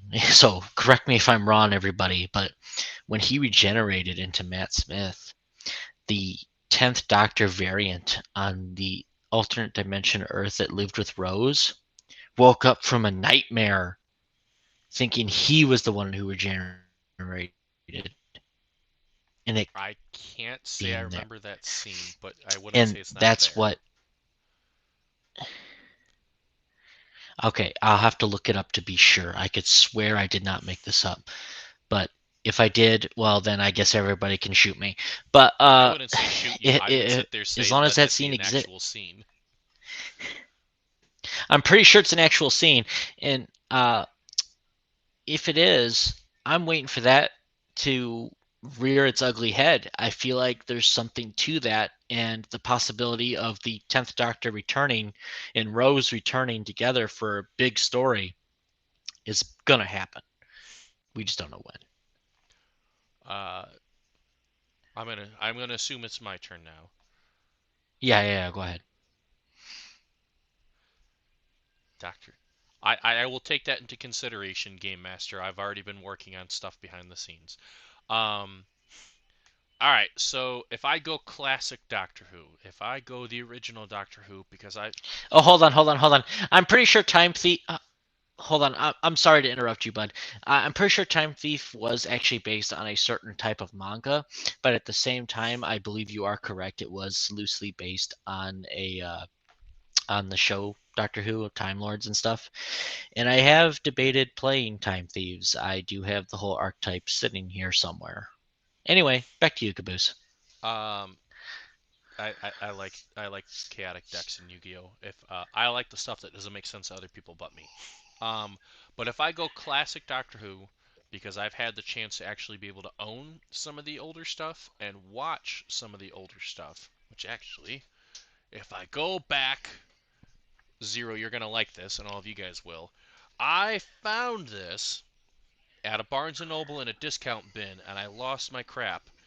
But I'll hold this up. This is the first 3 episodes of Doctor Who from '63. I found it for $4. And let me tell you, the graphics suck on it. But So hold on. Why didn't you buy me one? they only had one. And I love you, buddy. But Fuck you. yeah, Christmas is coming up. We'll think about it. All um, right, I'm gonna disappear for a minute, but I'm still listening. okay. Okay. So to you guys that are watching, for me, my classic Doctor is Tom Baker because I got a lot of chance, and that was the one I was talking about earlier that I got a chance to grow up with and see him on PBS, and I just enjoyed the whimsicalness, and because of him, I got to try Jelly Babies, which are delicious. Um, but if I go New Age Doctor Who, if I truly go New Age Doctor Who, I have three, and they're so difficult for me to decide between all three of these who were my favorite, so I had to pick all of them. First one is John Hurt, who is the War Doctor, who was only in one special and one small little snippet thing for a charity run that he regenerated from Paul McGain, who was the TV movie Doctor, um, and he regenerated him in the middle of the Time War, who then regenerated at the end of that episode in the Christopher Eccleston. And I feel like they would have done more with that Doctor if John Hurt, the actor, didn't die. But I thought he played a very good um, doctor that was needed for the Time War. That if you guys know Doctor Who, and the Time War was the biggest thing. It was the biggest drive for Doctor Who, and they've talked about it so much, where they talk about the biggest war that's existed in the universe was the Time War. Um, I thought John Hurt, for even just playing one episode, that he was the doctor that all of the doctors wanted to forget because he was the one that decided not to be the doctor. That he decided to be the one that there's the time of, to quote him, there's plenty of doctors in this war, but now is the time for something different. It was And the time for a warrior. yes, it was the time for a warrior. And I wish I could find that quote. Zero, can you look up that quote for me from the Day of the Doctor? It was the Oath of the Doctor between Smith, Tennant, and John Hurt. And but I thought he was a perfect doctor, and he was so impactful for that moment, and it was such a change for the series. Um, if I go into the next doctor, um, Smith, Matt Smith was definitely my next favorite because I Now, I quick question. I'm sorry to interrupt. Are you talking about the oath, as in when he regenerated into Ek? no, it was the quote where they're sitting there saying the promise that has to go with the name of the doctor. What's up, Dan? Okay, hold on. Um, but if I have to go with the next one, like I said, it would be Matt Smith, because Matt Smith, if you look at as a whole of Doctor Who, and Matt Smith was obviously introduced before John Hurt came out, um, Matt Smith was the whimsical, funny doctor um, that was very needed. We are doing very good, Dan, on a great fun subject. He was Okay, needed. okay. I'm sorry to interrupt. The promise again. Could you reiterate that to me? What you were It saying? was it was when they said the name of the doctor is a promise, Okay. and they were saying I what was think the I have it promise. for you. Okay, go ahead and read that for me. Never, never cruel nor cowardly. Never give up. Never give in. That's right. That scene to have John Hurt, David Tennant, and Matt Smith all say that was such a huge impact for the Doctor as a character. And if I that promise is so perfect for this character and why the Doctor is so significant, to show that they basically are saying you don't have to be cruel. You don't have to hide. You're never going to give up and do what is good and what is right and be there for these characters, which Peter Capaldi said later when they were saying, I remember his giant speech of this, like, do you think I do this because it's easy? Lord, no, it's not easy. I do it because the world needs someone who's kind and caring and will be there for people. And I know that was ad-libbing some of it, but Matt Smith, excuse me, I got too excited and I choked on my spit. Matt, Hold on, hold on. So hold on, you're not a swallower. Good to know. ha ha ha. After Eccleston came out, and he was that funny, quirky seriousness for the character of Doctor being the new regenerations, and regenerated into David Tennant, who was the darker point for all of this, because what a lot of you guys who didn't read the books or listen to the audio series didn't know is that um uh between what was You're it right, 23. You're right. between Paul McGain and I wanna say Sylvester McCoy. I wanna say it was Sylvester McCoy. Yes, it was Sylvester McCoy. Um, the Time War Okay. was coming to the end, and it got ended off in the books, and you didn't really know what happened. They were going to or they were going to put it in the shows we didn't know. So these doctors are living after the giant war, and Tennant became more of the brooding type who was serious and friendly and fun when he needed to be. And as Zero said, he was dark, he was serious, he was scary when he needed to be, because this is that stage of grief from this war that he needed to be that serious. And then when you get to Matt Smith, um, it He was more happy and joyful and was like, "Hey, let's have a party." well, yeah, to quote Rose Tyler in that, when they're looking at the other doctors, the doctor who remember and the doctor who forgot, um, was Smith moved on from the war. He's trying to put it past him and trying to be whimsical and fun. And I love that because this actor in this version of the Doctor could do both. He had these serious moments where if I put some truly scary moments into this, I got to tell you, Zero, when Amy was kidnapped and he went around and he's like, I'm calling in every favor. We are going to war.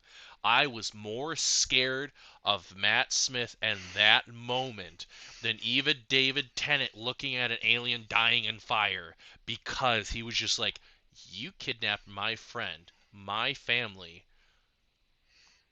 See how much allies I've made in my life. I did like that. I did like the what he brought to the table when it concerned that specific moment. And I thought, okay, yes, he's moving on. Like you said, he's more fun. He's more whimsical. He's going, okay, it happened. Yes, but I need to live with it. And then when it comes to that serious moment, he's like, yep, the war doctor's coming out See, of me. You fucked up. Dan, thank you. This goes back to a discussion that Zero and I had. Zero, you were talking about your Dark Doctor. Dan put it so correctly. Matt Smith played a brilliant Dark Doctor. There you Only go. be only because now, granted, I'll admit it was brilliant. It really was bloody brilliant. If I could do a British accent, I would have done it there. Croaky, it was bloody Because brilliant, mate.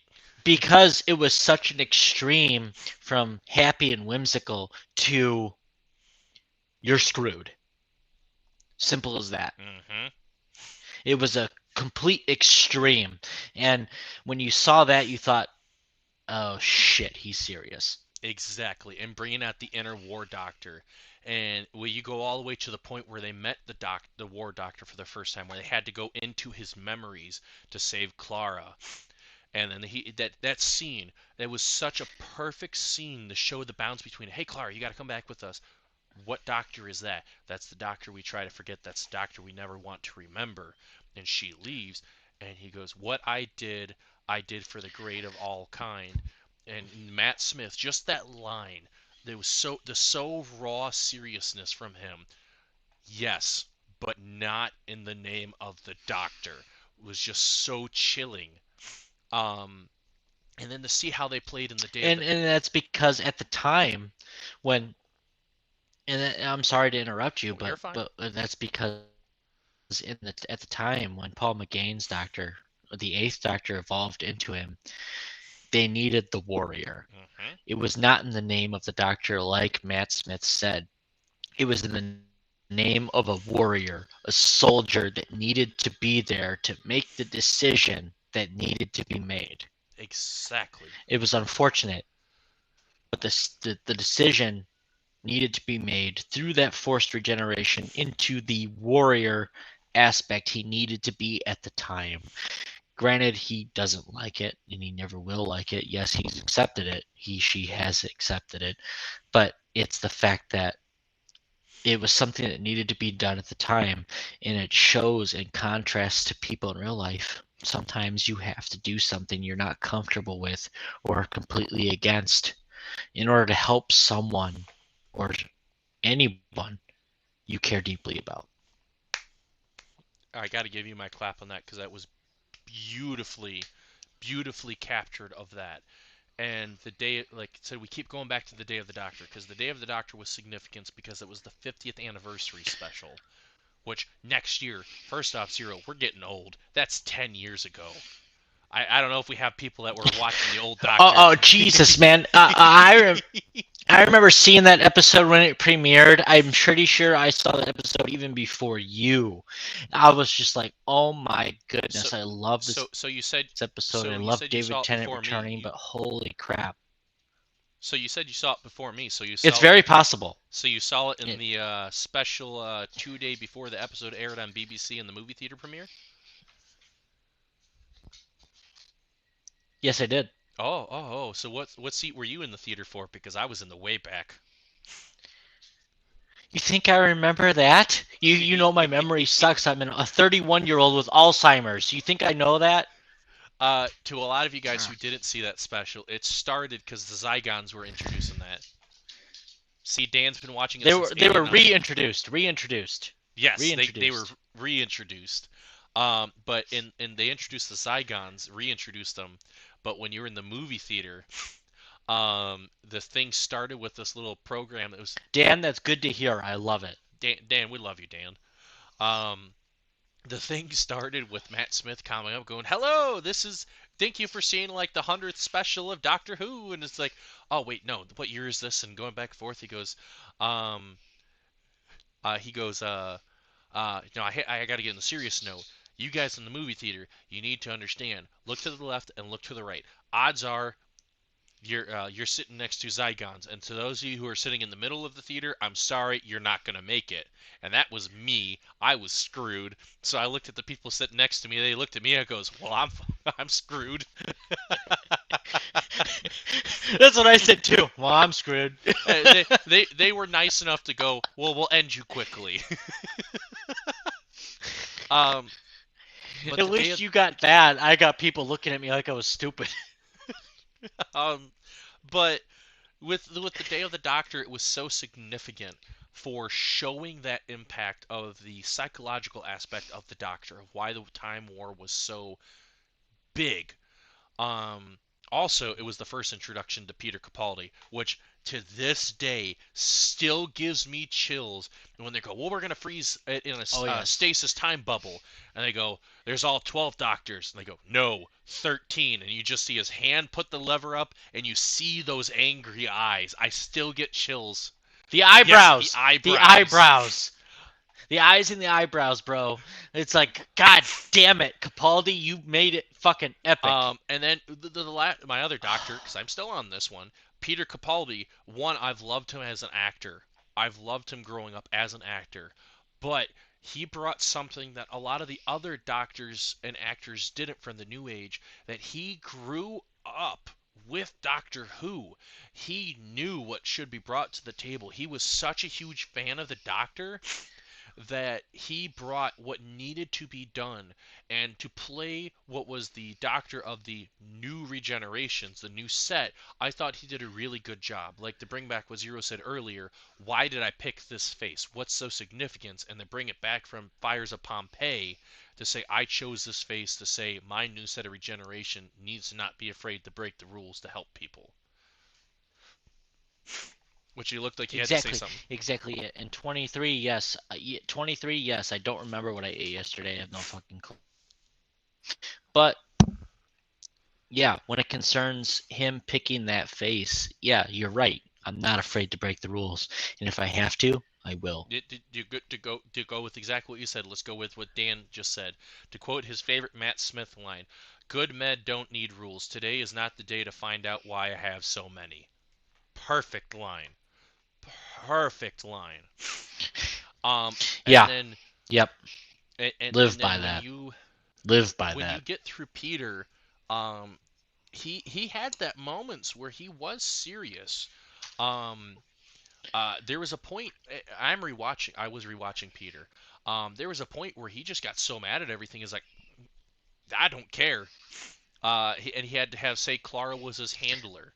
Um, my favorite episodes from Peter, to go with this, was definitely probably after Clara died and he broke through that jail and ended up back on Gallifrey, and all he did was just grab a table and a chair and sat down in front of the farmhouse orphanage he grew up in, and he had to wait for all the Gallifreyans to come by.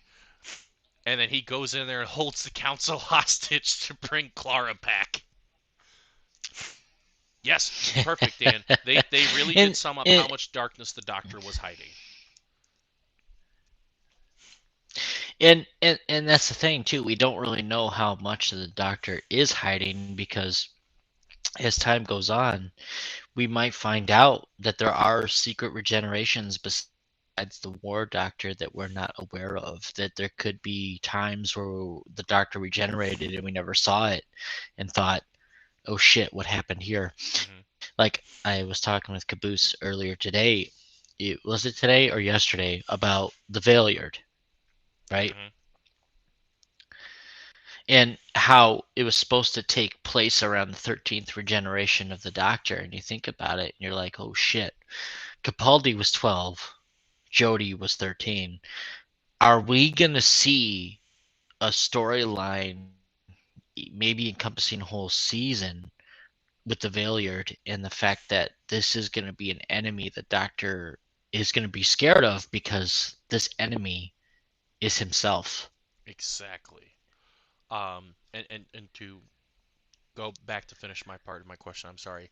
Uh, if I have stream keeps freezing, I'm sorry on that. I don't. I'm trying to keep an eye on it on my end, Dan. It just could be a connection on your end. I got four different sources watching it on my end, so if that's something on our problem, I apologize. Yeah, I'm getting it freezing on my end too, so I'm not entirely sure what's going on tonight. Maybe It could just be a Twitch is buffering issue. overloaded with people viewing. But Yeah. to Matt Smith, if I have to go favorite episodes, Dinosaurs on a Spaceship was just funny to me. I love just that Jesus was Christ.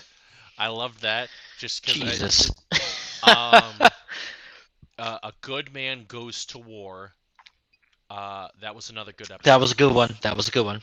I liked that one. And then if I have to go another Matt Smith episode, I have to go with the Vampires in Venice just because it was such a out of the blue.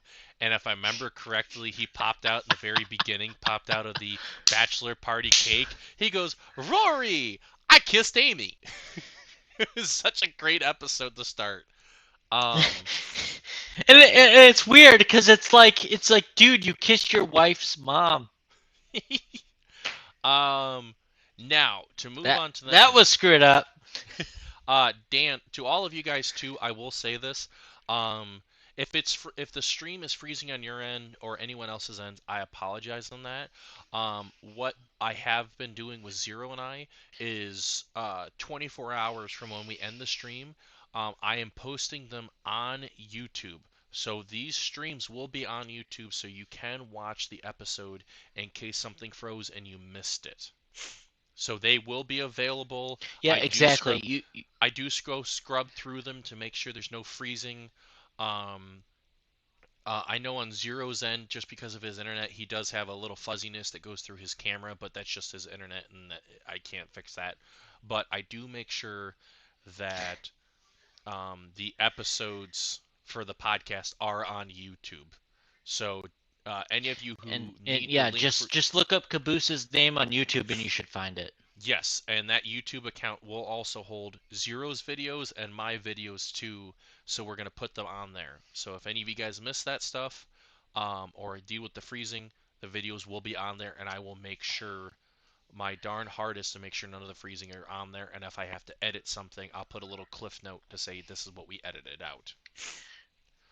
Exactly it. And when he streams, he'll probably have a playlist of his videos. And then when I stream, when I start, God forbid, if I do, I'll have my own playlist of stuff too. So And along with clips too. So shout out to that. If yeah, to you guys, like I said, YouTube, just look up my name on there, and then I'm gonna change that name soon to include Zeros on there too. The profile picture is the logo for our multiverse of nerdness. Um, Now to the next question for you. Oh, by the way, everybody, we will be making a new here, hold on, real quick. I'm sorry to interrupt, but real quick, we will be making a new either profile pic or banner. I quote unquote that, depending on what Caboose wants to do. We will be doing a new banner here soon, if not profile picture, of which I think you guys will like pretty well. It's gonna be like uh, symbolizing a meme in a way. And once we come out with it and we get it all done and ready to go, I think you guys will like it a lot, and it'll definitely represent the multiverse of nerdness fairly well. and Zero and I have been talking about it, especially because of events that's happened in the nerd culture, what we're going to do with that. Um, and this logo that you see in the background that I post all over social media. Um, Dan, to reiterate real quick because you just stepped away, everything that you're seeing on here, the whole podcast will be on YouTube on our channel that we're going to do a joint sharing. So if anything you miss, you can watch it on there. So that way you don't have to deal with buffering on Twitch. And I scrub through it and make sure that everything runs fine. So you are welcome on that. And again, all of our YouTube, our stream videos or clips, as much as we're going to put them on there as well. So 24 hours from when we end the stream is when you will see it on there. I usually try to make it that the debut of the videos are about noon Central Time, United States Standard, which I think, if I remember correctly, Dan, I think you're 6 hours ahead of me. So 6, 7 o'clock your time in the afternoon? Between 5 and 7. I remember that. This is why we need a guy in the chair, and this is why you need to contact him now. um, You need to get our Oracle, okay? I Our Oracle needs to be at the computer, ready to go. we are currently working on Let him choose his code name. yes, we'll work on his code name, but to a lot of you guys, this will go into an announcement that we're gonna talk about later in the stream because we got a few of them. We'll get back to it, I promise. We're sprinkling something, so stay tuned at the end. Now, Zero, I know that you haven't got to watch a lot of this, but you did do some clef notes to get ready because life got busy for you. So we are going to talk about Jodie Whittaker's Doctor. We're going to talk about favorite episodes, and for you, you can just sound what episodes of Clef Notes looked fun, and the overall feel from her Doctor. So I'm going to be nice on this one, and I will go first. You go ahead and go first because I have to disappear for a second. To you guys who's wondering why he's frustrated, life got in the way. So I've been telling him for a couple weeks that he needs to do this homework, but life got. Hold on, you got a TikTok based on my homework. Fuck you. No, that's Instagram. So Dan, don't you leave on this one. Don't you leave on this one because I promise you I can sum up the entirety of Jodie. So for Jodie Whittaker, first off, I will say, yeah, you're gonna be nice and watch out for lightning. For Jodie Whittaker, I will say my overall feel from this Doctor. I feel like the run of her Doctor was bad, and before everyone jumps on me, I agree with Death. I can't blame Jodie Whittaker for her run of the Doctor. I blame Chris Kavanaugh, which is surprising because he wrote rewatching Doctor Who. He wrote the episode "Dinosaurs on a Spaceship" for Matt Smith, which was one of my favorite episodes. But what he tried to do with the Doctor, the whole first season, I literally told Zero for his homework. I go, here's what you need to do for Jodie's first season. Watch the first episode, and then watch the Christmas episode, and read Wikipedia for the rest. And the reason I said that is because the whole entire first season of Jodie, after her debut episode, was nothing but life lessons.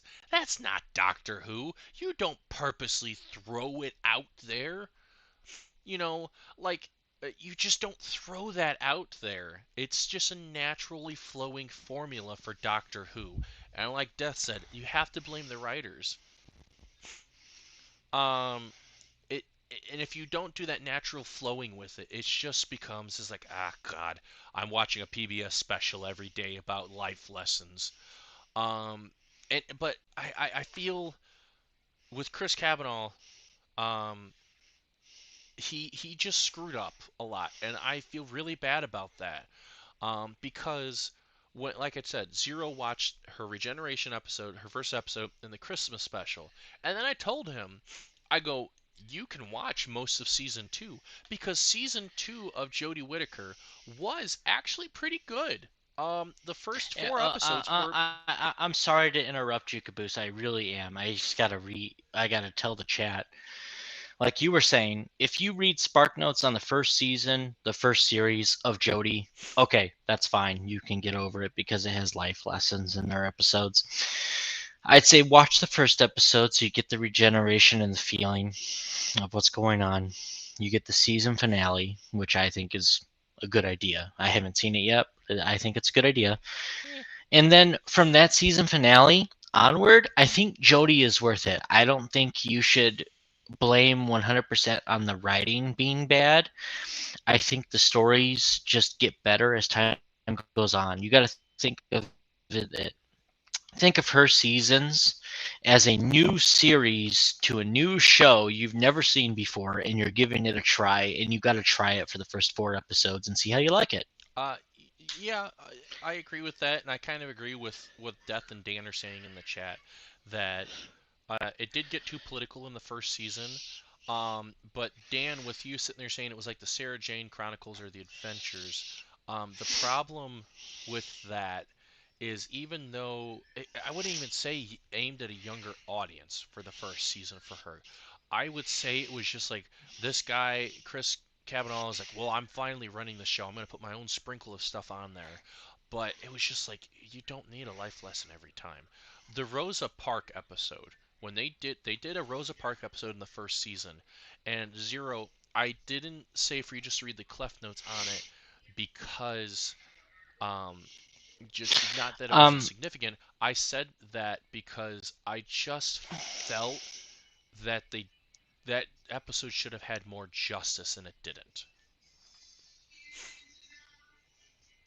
and see, I can see that. I mean, I had to read because I've been slacking on Jodie Whittaker's season, not because of writing or anything like that. It's because I've had life issues where I was just too busy to watch the show. Um, but at the same time, I will go back and I will watch it and I will see and probably do a review for myself at least on how it was. But I can't agree or disagree because I don't have a legitimate opinion. I'm not like a critic where I can just judge something based on my friend's opinion. I'm not going to do that. So I'm going to wait to see for myself I mean, to yeah, you formulate an pretty much had the opinion. clef notes to go off of. You had Wikipedia to read just what the plot was, but not how the overall feel of the episode was. Yeah. But Wikipedia, uh, that's a whole nother conversation, Uh, as you yeah, were. yeah, episode 17, the discussion of Wikipedia and the destruction of nerd culture on it. As Yeah. Session 17 of Wikipedia. We're gonna time travel to that episode. You're gonna love it. um Sarcasm at its finest. uh so the second season, as I was saying, second season of Jodie was uh was very good. Oh, I'm sorry. Another note that I put on it. I think another reason why the first season of Jodie Whittaker was bad was one, it was kind Dan, it could be on your end, but Zero does freeze once in a blue moon just because of his internet connection. So that's just a thing on his part. Um, Jodie's biggest Yeah. problem. It's a thing. It's a thing we have between our internet connections, buddy. So I don't know if it's your end or my end. We do plan on third or fourth session around that time, February time, to be in the same room as each other. So our internet connection is more, I would say, finite. So that Yes. way it won't be as much of a problem. Um, so to the back, Jodie's biggest problem in her first season, in my opinion, was the writing was bad. You needed life lessons, and 90% of her first season was character development for the companions.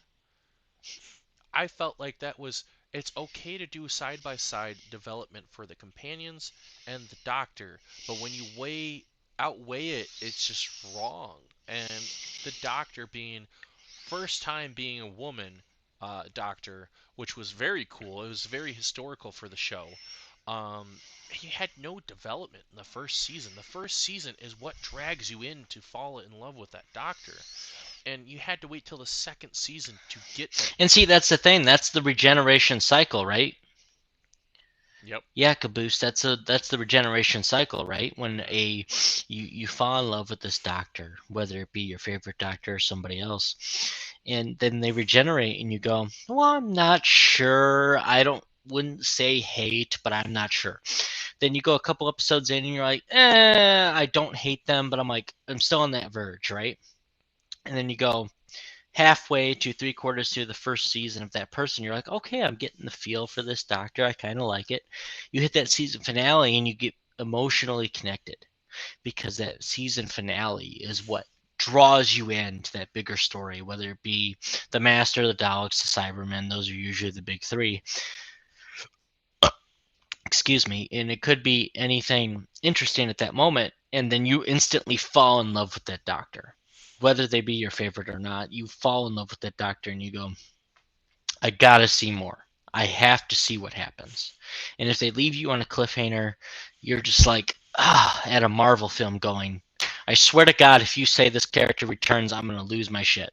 Exactly. And the problem with Jodie is it took until her Christmas special to start giving that draw, which led into what's going in with the second season. That her second season, compared to the first, we actually got the character development.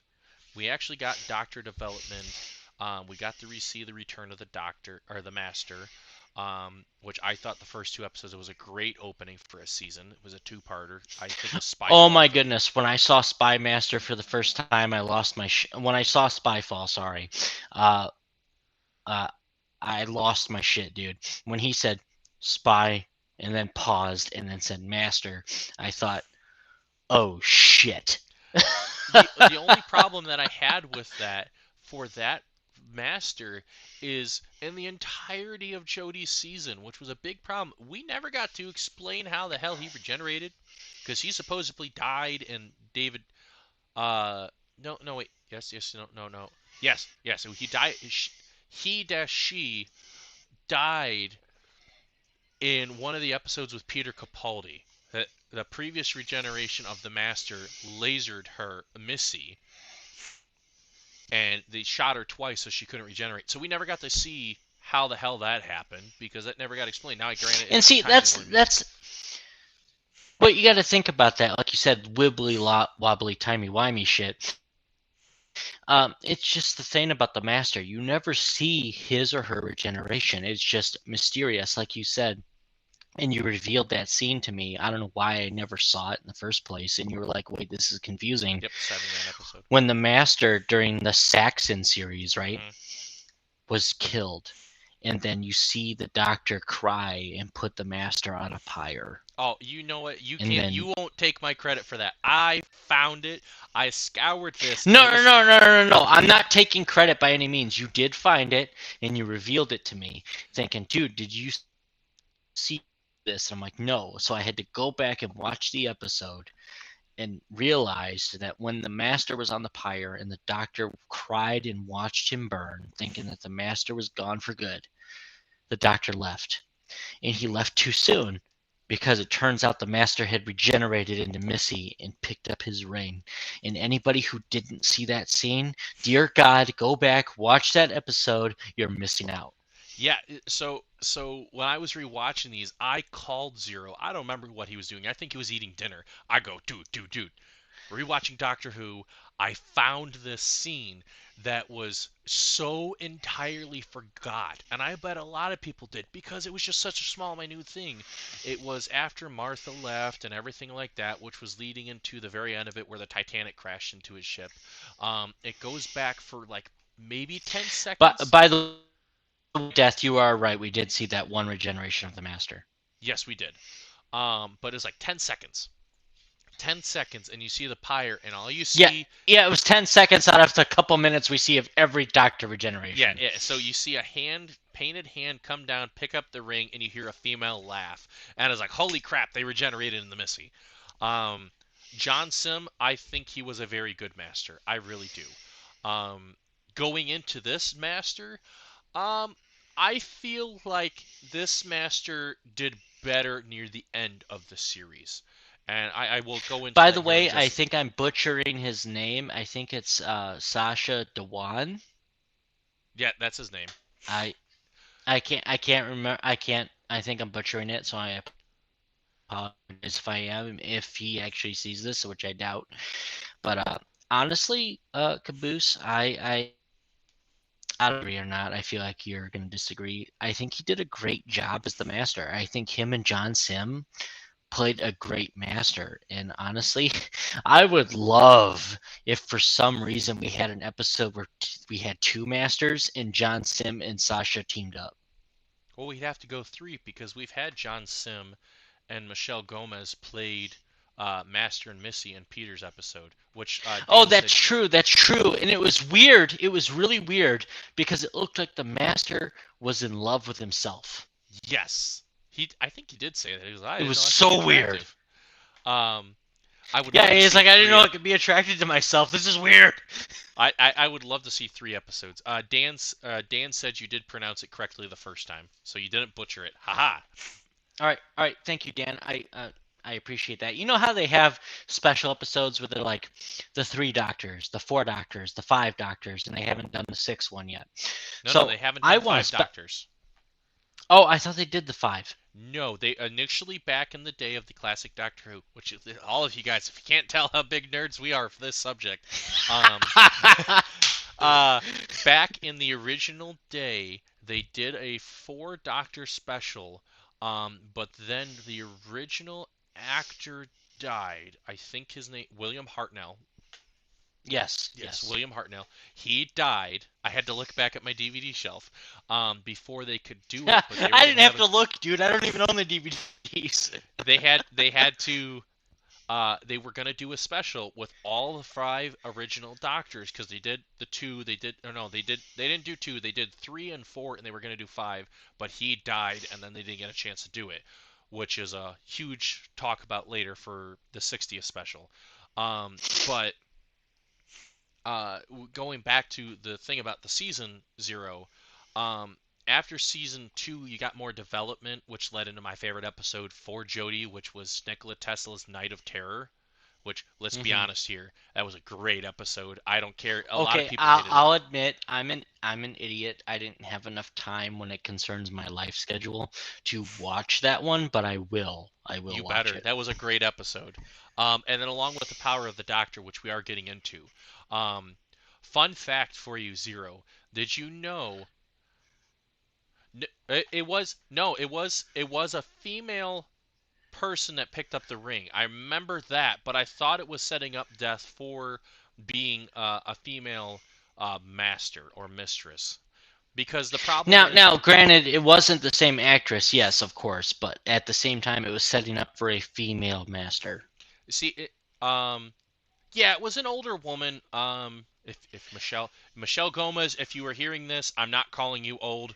Um, but I think that was No, setting up no, for not by any means. his DNA was in the ring, but you can't go into conversation about the episode with that special where David Tennant finally regenerated because it's such an out of place that doesn't make sense for the timeline of anything. Um, we got off track on that. Fun fact for you that it was another problem with season two. One, season two, uh, did you know that season two of Jodie Whittaker actually had the lowest viewer rating since the series first came back in 2005? And a Are you serious? I would I am figure I that the first no season would be. no, the first season people kept watching, and I remember reading this article, and it got scary because season two was so low rated until near the end that they were afraid that BBC was talking if this show is going to keep getting this low ratings, we might cancel Doctor Who, which was such a horrifying subject. Oh Um, shit. yeah. So then bring in the flux, which brings into another problem that I had with her thing. And I apologize, we're all over the place. We're timey wimey, brain stuff everywhere. Jody A biggest problem I had with Jodie is the whole Timeless Child uh, special, or not special, the plot line that Chris Kavanaugh came out, and I think he wanted to put his own spin on uh, Jodie's season by introducing, oh, hey, here's the fugitive doctor, who's another regeneration you didn't even know you had, and then you find out, oh, well, you're the reason Eccleston was okay.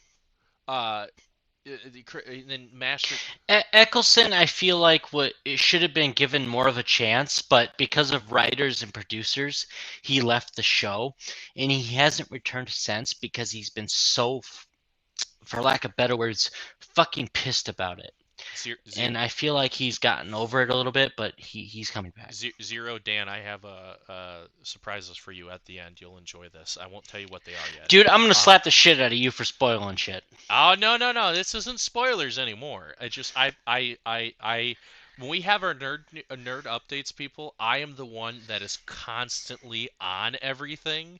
So it's like he goes, "Oh, I want." Well, hold on. I have nerd updates too, but at the same time, it's like, yeah, you have more this episode, but wait till next episode. I'm gonna blow you out of the water. Oh, well, we'll hold a count to this. I'll keep a count, so you have to beat what I do today.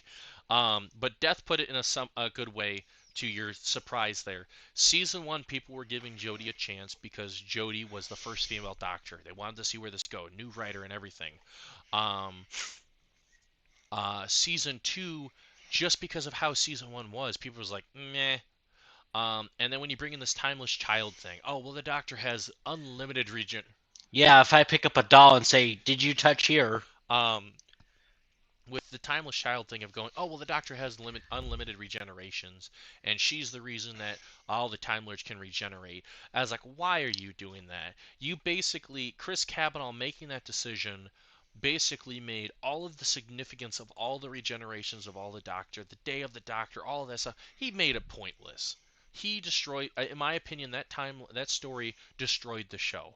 And Flux, when they did the season 3 of Jodie, which was like the six specials, the first half was okay, the third half was a lot better. But at the very end of it, they go, oh, well, here's a pocket watch, like the DNA thing that holds your memories of all your past life. And the Doctor just goes, put it in the TARDIS, ignore it. And then after that, an update for you on that, Zero, is that Jodie, or Chris Kavanaugh, got told, he goes, I think my Timeless Child thing is going to be retconned. And when they announced Russell T Davies was coming back to do the showrunner, he flat out told Chris Kavanaugh, hey, you can retcon this or I'm going to retcon it. Take your pick. So when you so when you get to her final 3 specials, it's never mentioned. Or it might be mentioned once and then they ignore it. That's my problem with it. Is if you're gonna retcon it, mention it in some way where you can play off of it. Don't just ignore it. If you ignore it, the fans are gonna be pissed. The fans, I tell you right now, I don't care if it's the dark corner motherfucker at the end of the line. He's gonna bring it up 10 years from now. He's gonna bring it up. Exactly. Yeah, the Timeless Child thing was stupid, and the fact that they retconned it was so hilarious. Which with that, it was said it's just like, goddamn, you can't have a single geekdom without a single retcon. Yes, a retcon has to happen no matter what. If I were to write a story right now, 10 years from now, I'm telling you right now, some MF is gonna retcon it in some way. Zero, Dan, you put it in a great point here. It was said in the Battle of Trenzalore that Doctor was only supposed to have 12 regenerations, but the Time Lords granted him another 12. See, that right there, exactly, with Chris Kavanaugh going, hey, unlimited regenerations, it ruined that. Now see, what confuses me too, maybe Dan can look it up, is when the Valeyard first made his appearance, the Valeyard said, I am the Doctor, but I am within the 12th and 13th regenerations of the Doctor, like the in-between regeneration. So maybe, if you think about it, is it in between the 12th and 13th numerically? Or is it the 12th and 13th in a different cycle? with this, and I want to point this out. I had to look this up. So I I did knew look. more about the failure than you did. Well, okay, yes, you knew about more of the Valeyard than I did, yes.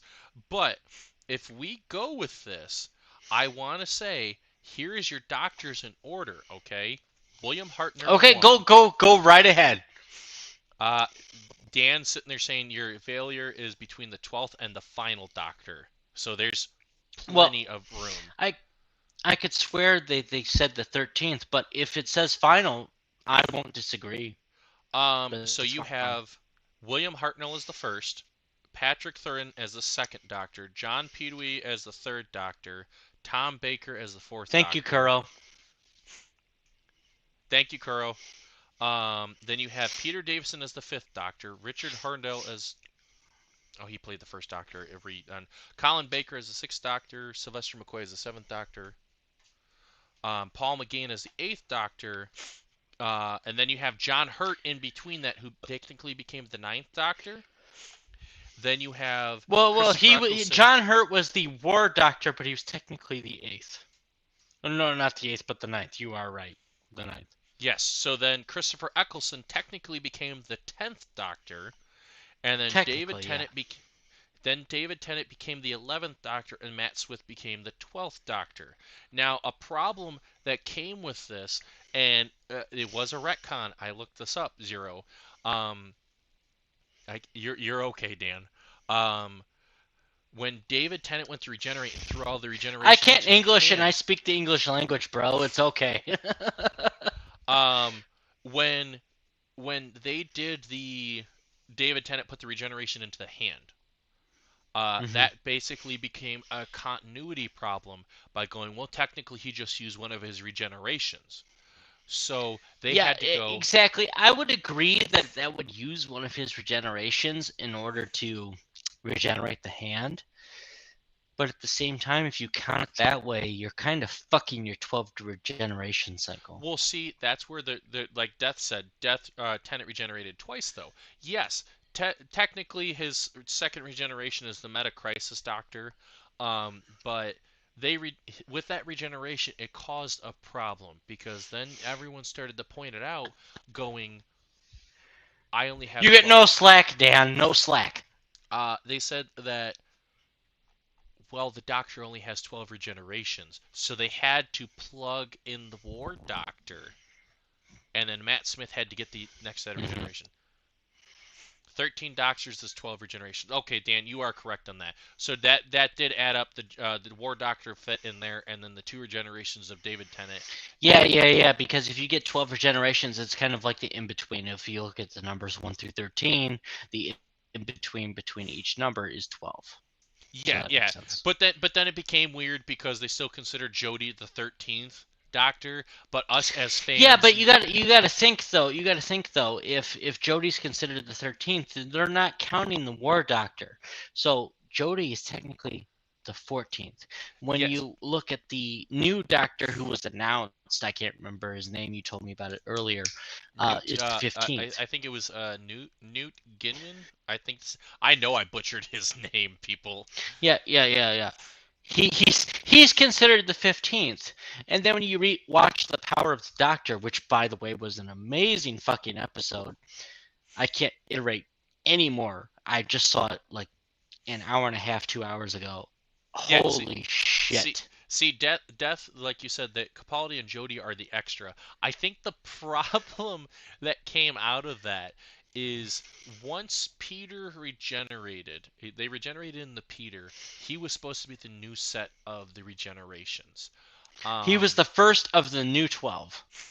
Yeah, so then you look at the new count, but then Chris Cavanaugh kind of ignored everything else that came out. I think that was a big problem. He ignored a lot of continuity that came out of everything. This is why we're gonna retcon it when Russell comes back. It's gonna be retconned now, if not into Russell, and go, okay, we're only getting 12, and then when the new 12th regeneration comes along, which should be about 23, 24 doctors, something's going to happen if the show's still popular, where he gets another set of regenerations. You know what's going to happen. If the show is still popular and it's still going, it's going to happen. I would like to actually say that um, that the power of the doctor. I want the daughter to come back. Death. I have sad news on that. That I think it was. Oh, Russell is the retconner. He is the new show writer. But they said when they asked where the doctor's daughter was, that they said, well, the rocket shot off and it shot into the moon that it was shooting at, and she crashed and blew up. But I think that was just something to get people off No, his. no, that's complete bullshit. That's complete bullshit. You know she's going to return because with Russell taking over and Russell had a lot of Tennant's run, you know for sure at some point, whether it be a one-off episode, the daughter will return. I hope so. I mean, it is David Tennant's wife. Fun fact. Well, yeah. I think she'll return. I think she'll return, considering what happened in Power of My the Doctor. name I think is she'll return Michael within the first J. 3 to 4 Caboose, episodes of the next season, and and then I she'll regenerate into a new baby. character because she's the daughter. She's almost full Time Lord, I would say, if not full Time Lord. She'll regenerate, and then they'll have a new actress to be kind of like his side character that shows up once in a while, kind of like River was, Mm, and kind of like give him that challenge to go think of it this way instead of this way, and kind of give it that um what would you say, Doctor versus River mindset without actually being married because they're father and daughter. yeah, like that, like Death just said, and like you said, they could regenerate the doctor's daughter, and then so they don't have to use it. Um, Hi, Danish. Hi, Danish. Um, I don't think the doctors will get another set because only the Time Lords can grant them.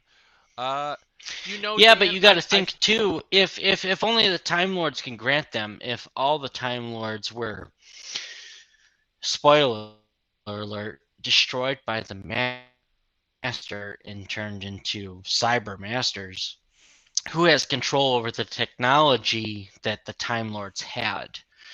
And you got to think the Master would. But at the same time, if the Timeless Child thing proves to be true, the Doctor's regeneration cycle doesn't technically matter, even though it kind of sucks. It doesn't technically matter because he has infinite regenerations. I feel like though that Russell T Davis is just going to retcon the whole thing of the Gallifrey being destroyed, only because Well, of this. yeah, I can agree. I can agree because you got to think too. If something were to happen to Gallifrey, it's in its own time bubble. Yeah, that's fine. If something were to happen to it, like with the Cyber Masters, do you really think all the Time Lords died? Do you really think none survived? I do got to say with that Do you point, really? they only showed one city. They showed the big city, and that Exactly. was it. Exactly. So you got to think the Time Lords are a very powerful species of humanoids if you were to go by D&D standards. So who's to say they didn't have another planet in which there was other Time Lords living, of which they didn't? They could have had the technology to grant another 12 regenerations. Who's to say that won't come up later down the line? Exactly. And to that, which led into Flux, like I said, once um uh I'll be right back, but I'm still listening. with now he's gone. Haha, I got full control. Um, with No, all you don't this, got full control. Suck it up. damn it, he's the Watcher from Marvel. All of a sudden, you don't see him, but you hear him. Um, Doc, with everything that got retconned, and I know it got retconned because to me it felt like it got retconned. The Timeless Child, once you get to the end of Flux, they show that. um, and I want him to be here. He walked off because I wanted to talk about the power of the Doctor. Once you get into that episode, it just feels like that whole thing's just meh. It's not even mentioned. Characters from the series were mentioned and brought in, but after that, it just feels like the whole Timeless Child thing just got dropped. Um, and for the person that watched it, um, it was okay. The power of the Doctor was fantastic. But if you get into oh, you're all good, Danish. If you get into the specials that led up to it, um, The whole New Year's special with the Daleks and the apartment was so stupid. In my opinion, you could watch a better episode in Stargate with the same premise. The Legend of the Sea Devils was so fantastic because I'm such a fan of Japanese movies, and it had that nice cliche that what some of the movies are, and that's why I loved it. Um, Listen and here, Godzilla. Okay, calm down. You'll be okay. he's back. Stand by your beds. Um, Now, Zero, I know you have been waiting on this. This is this is the point where I was so excited and I made this I dude. agree, Death. I agree. He finished this episode 5 minutes before we were supposed to go on. Yes, Zero yes, I did. Oh my God. I zero can't it believe I cut it so close. Zero, it is finally time, and a lot of you guys, if you've watched this, and I really hope you have, for a lot of you guys who are in here watching Doctor Who, we are going to talk about the power of the Doctor. The power of the Doctor was the best. I love a lot of favorite episodes of Jodie, but this was the best episode of Jodie Whittaker for so many reasons. Um, Okay, I have to iterate. Jody, I've seen, like, I shit you not, 4 episodes of Jody, and to be honest with you, yeah, her seasons do this or that some people may not like. But I actually got attached to her within 4 episodes. I thought she did a fantastic job doing what she did, being the first female doctor to really explore something that we haven't seen before. The fact that they experimented with the master being a female is cool. That's fine. But then when they did the doctor, which obviously was expected after they did the master, excuse me, I I fell in love with her after 4 episodes. I saw 4 episodes and I thought, you know what? She does a good job. I think the failure is in the writing. I think the writing could have been better, but that's just my own subjective opinion. Um, but like Caboose said, the power of the Doctor was the greatest episode for her. Not, I'm not trying to speak negatively. Yeah, she did regenerate during the episode. But the thing is, she did a great job during that episode. She really, really did. For a final send off for Jodie, I think it was perfect. And literally, like Caboose said, I finished it 5 minutes before we started the podcast today. And like he said on Instagram, I suck at doing my homework, but Jesus Christ, guys, I loved The Power of the Doctor. If you haven't seen it, you need to see it. I suggest watching everything up to it. You don't want to be like me and not doing your homework. but I hate But to tell you, The if you Power of the haven't done Doctor. your homework, we are going to talk about it. So, spoiler warning Oh, now in oh, effect. yeah, yeah, yeah. So spoiler alert, everybody. After we get done with this, he's gonna grill me real hard. But he's gonna grill me with a spatula. I'm telling you right now. But in a frying pan probably. But the Power of the Doctor episode was a great send off for her. It really was. And when she regenerated in the final moments, it was beautiful. It wasn't sad like Tennant when he regenerated. It wasn't sad when Chris Eck regenerated. It wasn't just moderately sad when Smith regenerated. And Capaldi wasn't too bad, but it wasn't like sad. But hers was beautiful in a way where she was by herself. Spoiler alert. At a sunset slash sunrise, I wasn't entirely sure they didn't iterate. By herself. And it wasn't in the TARDIS like it normally is, where destruction happens and the TARDIS crashes to Earth, which tends to happen with her generations. But this time she was just on a cliff, kind of like in Lion King on Pride Rock, just regenerating to the sunrise slash sunset. I can't. They didn't iterate, like I said, There and was it a was sun pointing beautiful. at a And I rock. cried. I really did. And I teared up. I teared up. I really did. And my wife looked at me like like I'm a sap, but yeah, at the same time, it's true. Um, but then when she regenerated, And the first word she said when she regenerated into the new Doctor, I know these teeth. I thought, dear fucking God, I can't believe this just happened. Guys, I shit myself. I didn't think this could happen. I knew it was possible, but I didn't think it could happen, and they did it. Spoiler alert, everybody. Power of the Doctor. Jodie regenerated back into the 10th Doctor for David Tennant. I don't know how long that's going to last, but I am completely excited since he's my favorite. So to this, I got so mad at this man because I know David Tennant is his favorite. To tell you I know how favorite, first off, I don't know if we can even consider it spoilers anymore because the thing came out almost a month ago, almost 2 months ago. But I knew David Tennant is his favorite. My wedding was themed Doctor Who, and all of the groomsmen, I bought them sonic screwdrivers. I bought him David Tennant specifically because I know he liked it. For Christmas, I gave him a sealed up, still in the package from the United Kingdom's Doctor Who magazine talking all about David Tennant regenerated. And for him to sit there and go, I'll get to it. I'll get to it. I'll get to it. And as he said earlier, I almost spoiled it. Um I I was so mad and I knew he would be so excited and cry to see this guy come back. Um yeah, just a bit. Oh, don't you lie to me. Um the special, as he said, it was so. I'm gonna crack the door open. I'm kicking the TARDIS door open, man. We're talking about this episode. You haven't watched it. I'm sorry. Like I told Zero, you had a month, almost 2 months to watch it. Um, Death, I will answer your statement on that one because I got that in the Nerds updates.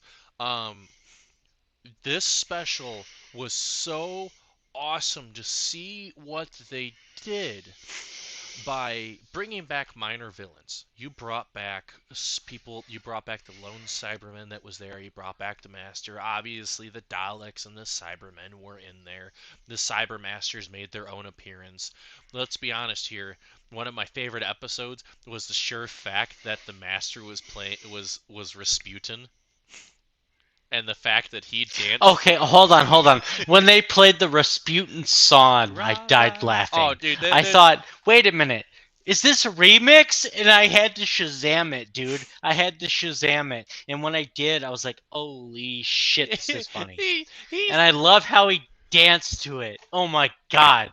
it was such That a was so great, the master. great entertaining moment for it, and just see that That they was had so the master, bro. That was y- so the master. and you could tell they had so much fun with it. And that was a good thing with this episode, that it flowed naturally. Hey, I won't lie, that thing came out of the blue, and I'm at work at midnights. It was 4 in the morning, and I'm watching this, and I'm in a break room alone going, we're doing this. Okay, I'm not going to be mad. I'm It's like, fine with what it. the fuck, bro? Let's do it. Um, Another thing that was so great, which technically goes into this that we were talking about with the five doctors there, um, Zero, they brought back David Bradley, who has started playing the role of the first Doctor. They brought back Peter Davison, who was the fifth Doctor, which, fun fact, is the father of the act of Georgina Tennant, who played the Doctor's daughter, who is married to David Tennant. Did you say the fifth Doctor? The fifth Doctor, Peter Yes, Davison. yes, yes. I did know that. I did know that because Tennant's my favorite. Of course, I did some stalking and I found out his wife was the daughter of that doctor. And I thought, Jesus fucking Christ, this guy, he hunted this woman and he made sure it was his wife because he was such a fan of Doctor Who. From what I've heard, what I've read about all of that, is that when they filmed the episode, the The doctor, doctor's daughter? the doctor's daughter, fifth is the tenth's father-in-law, yeah, that he didn't know. I heard that he didn't even know. Yes, yes, Yeah, Death, he 100%. didn't know. They just like they hit it off. They went and started dating, and then he found out. I think like after their first date that was her dad. and it brought one of my favorite meme pictures. Bullshit! I don't believe that. I that's what I've I read. I I don't gotta say believe that that. I That's bullshit. but it brought one of my favorite memes though, where it showed David Tennant at Peter Davison's house screwing in a light bulb, and the caption goes, "How many doctors did it take to screw in a light bulb? Two, apparently." Hold on. Did you see the meme where apparently him and his daughter's son was in House of the Dragon? And honestly, I didn't know it at first until I saw the meme, and I thought, "Dear God, that's funny shit." Yes, to you guys that don't I know, don't know why. I just thought it was there's a cool. meme. I didn't mean to interrupt you. There's a meme, and it's a family tradition now, is what they call it. That Peter Davison started trolling David Tennant at conventions, where he holds a little piece of paper and points at him, goes, "He's not special," and then I think it was, I can't remember his name, Michael Sheen, that he points another sign at him and goes, "Now that guy, he's special." So when T.Y. Tennant, David Tennant and George's son, started in House of the Dragons for his character, David Tennant started following his son around and had a little sign pointing down going, "He's not special either." I loved it. As soon as I saw it, I died laughing. I thinking, God damn! I not only do I love Doctor Who, but I'm gonna love House of the Dragon even more than I did before because of this. Dude, his first scene, I almost wonder if he told. I watched House of the Dragon. I'm gonna tell you guys, if you've watched it, this character's first scene, to finally see him, I think it was his first scene, was a very interesting scene to see his first character. He is standing on an open window, and he is just going to town, man. He's looking at the people going to town. He is pulling a He Homelander he on top. he's stroking that 12-incher faster than you can count like to He 12, dude. he's I'm just, pulling a oh my Homelander. God. He was pulling a Yes, Homelander. yes, he is. He's pulling a Homelander, but without superpowers. And it's just like, I was like, I wonder how they felt when they finally saw this episode premiere. Look, it's me. you know. They probably looked at their son and like, yeah, man, you got a good ass. Yeah. But as Death was saying, you had David Bradley played the first, Peter Davison played the fifth. Then you had Colin Baker, the sixth Doctor. You had Sylvester McCoy, the seventh Doctor, who, another fun fact, was the previous Doctor who was the final Doctor before the movie. Um, and then you had Paul McGann, who was the eighth Doctor. So technically, you broke that fifth Doctor thing. And what was cool as well, Zero, I felt like you and I wish I would have talked to you about it. Um, how did you feel about Tegan and Ace coming back as companions after so long? I thought it was really interesting. Sorry if I cut you off. And the fact that Tegan felt abandoned, and Ace kind of felt that way, but not too much more than Tegan. And the Doctor has to kind of like deal with that in a way. Like, I'm sorry, I cared about you a lot, and I love you guys, but I had to do what I had to do type thing. And the fact that with Power of the Doctor, they kind of like tie that up a little bit, and I feel like they'll tie that up more with the new season in episode one, maybe even episode two. The fact that they kind of like tie it up and like the Doctor apologizes and feels like, hey, I'm sorry I did this, but I did it for a reason. I did it so you guys wouldn't continue to come with me because I didn't want to risk your lives type thing. Yes, I keep getting other companions, but it's not like I actively seek them out type thing, you know? I, it, The Doctor is a lonely person, and whether he be a he or she at the time, it doesn't matter. The Doctor's lonely, and they take on these companions going, I I want to travel with somebody and have some fun, but at the same time they realize they have to save the earth, they have to save the universe, whether it be a multiverse they're saving or another planet they're saving, or heck, even saving their own enemy. they realize, yeah, I bring this companion for fun and to have someone with to bounce ideas off of because they're interesting, but at the same time, I'm risking their lives and eventually abandons them because they don't want them to, the doctor doesn't want them to have an injury or die because of it. Hmm. Sometimes today, like I saw with Power of the Doctor, a companion will leave before the doctor realizes they should leave because they're like, hey, I might die because of this and I can't stay here. I can't do it. I love you, but I can't do it. I agree with that, and that was another point I wish I would have brought up earlier. Um, I felt like that character. I understand everything that happened with him. It wasn't Graham. What was his name? The older Um, gentleman that showed up at the end of the volcano, it was Graham. no, no, no, no, no, no, no. The one that was with him in the train heist that got shot in the helmet. I felt was like, come on, Oh shit. you're gonna send this dude away in the beginning of the episode. Like that was my only complaint with it.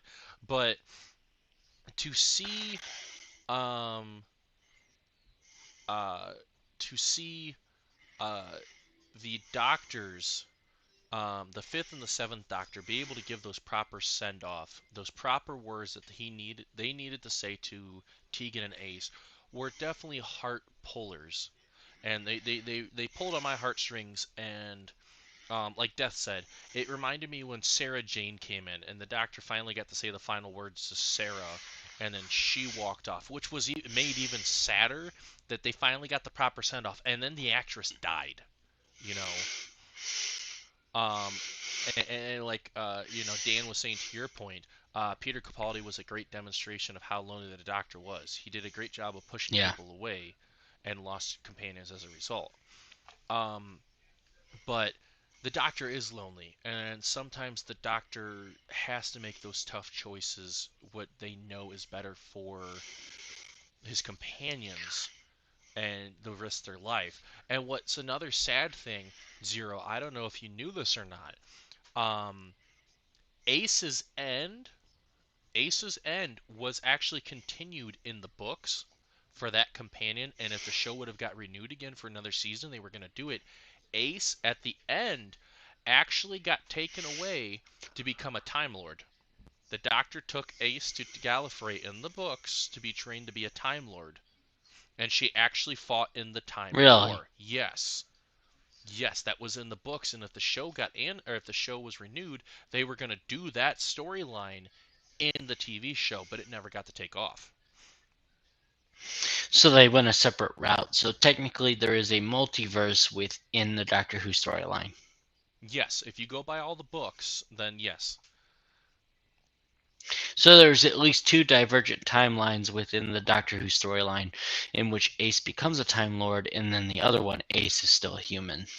Well, if you when I did all the stuff that I learned about it, something happened and the Time Lords erased Ace's memory about all of that happening, so they dropped her on Earth and left a memory imprint of the Doctor abandoning her.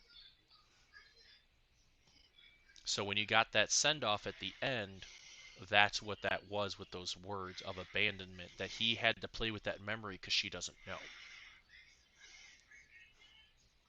Okay. Um, I think another to me, I did write these names down for you, Zero. And Dan, I agree with that. That we even saw it as early as Tennant pushing away as he tried to push Rose away because he was getting feelings for her. Um,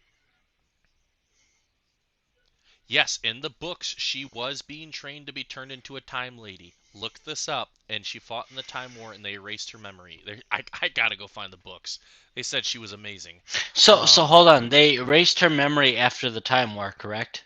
I think it was in the middle of the Time War with my research it Okay, said. if they erased her memory within the Time War, that means Ace technically still is a Time Lord if they kept the continuity. So if something were to happen where Ace showed up later and they went with that, Ace could technically regenerate as a full Time Lord and continue on as another actor, actress, however they decide to do it. I would Um, like to say yes. I don't mean to interrupt you. I would like to say yes with that, but if I remember correctly from all the research and scouring that I did, she was, before they erased her memory, she was supposed to get the regeneration abilities, but she never got them. Ah, Yes, as Dan put it, yeah, everyone remembers Ace because she beat the crap out of Daleks with a baseball bat, and as Dan put it, she just isn't aware of the memory wipe. But let's go through everything that happened with it, see all the doctors come back. And I love the bantering between the previous doctors where they're sitting there going, they're all in the robes. And it's like, why do we got to wear robes and you get to wear a jacket? And it's like, well, you know what? We're our own persons. I get to wear whatever I want. It's in our own head. I like that. Yeah. Another thing. All right. Oh, Go ahead and finish what you were saying, but I'm going to push you forward after you're done. okay. What I was gonna say, um, another big surprise that they did for the Power of the Doctor, that I think you will agree with, and I don't know if you caught these or not. Um, we had a lot of companions return as well. We had Graham pop up. Ryan was somewhere else. When you get to the end of that special and you're seeing everyone talking in um, the companion support group, here are the people that popped up for you, Zero. You had L.A.K. Melanie, who was a companion to the 6th and 7th Doctor, and that was the original actress that played her. You had Joe Jones, who was companion to the 3rd Doctor. Graham obviously came back. And then this is a cool one. You had the return of Ian Chesterton, who reprised his role of the actor William Russell, came back and played him. And that old guy that was at the very end was the first companion to William Hartnell. That was one of the first companions of the Doctor, Oh shit. and he set a world record for that. It said, oh God, where is it? I had to write this down. They set a world record with it, that with him coming back, it was set the world record for the longest period between appearances of a TV character of 57 years and 120 days. Wow. Thought you would like that. It's a fun little note. And then your thing to end it, uh, your note about the whole, first off, Jodie sitting there saying, "Tag, you're it," I thought was a very good final line for her. And then Peter, Yeah, that was funny. Next generation tag, you're it. for David Tennant coming back. David Tennant's the one that wrote the lines of saying, "I know these teeth," and then the what was Russell T Davis's response to him bringing that line back? Like, I know these teeth. What? Oh no. Now I know you don't. We are wrapping down to the end. I know we've actually gone over what we normally do because we got so excited. Yeah, I we will got 40 minutes excited.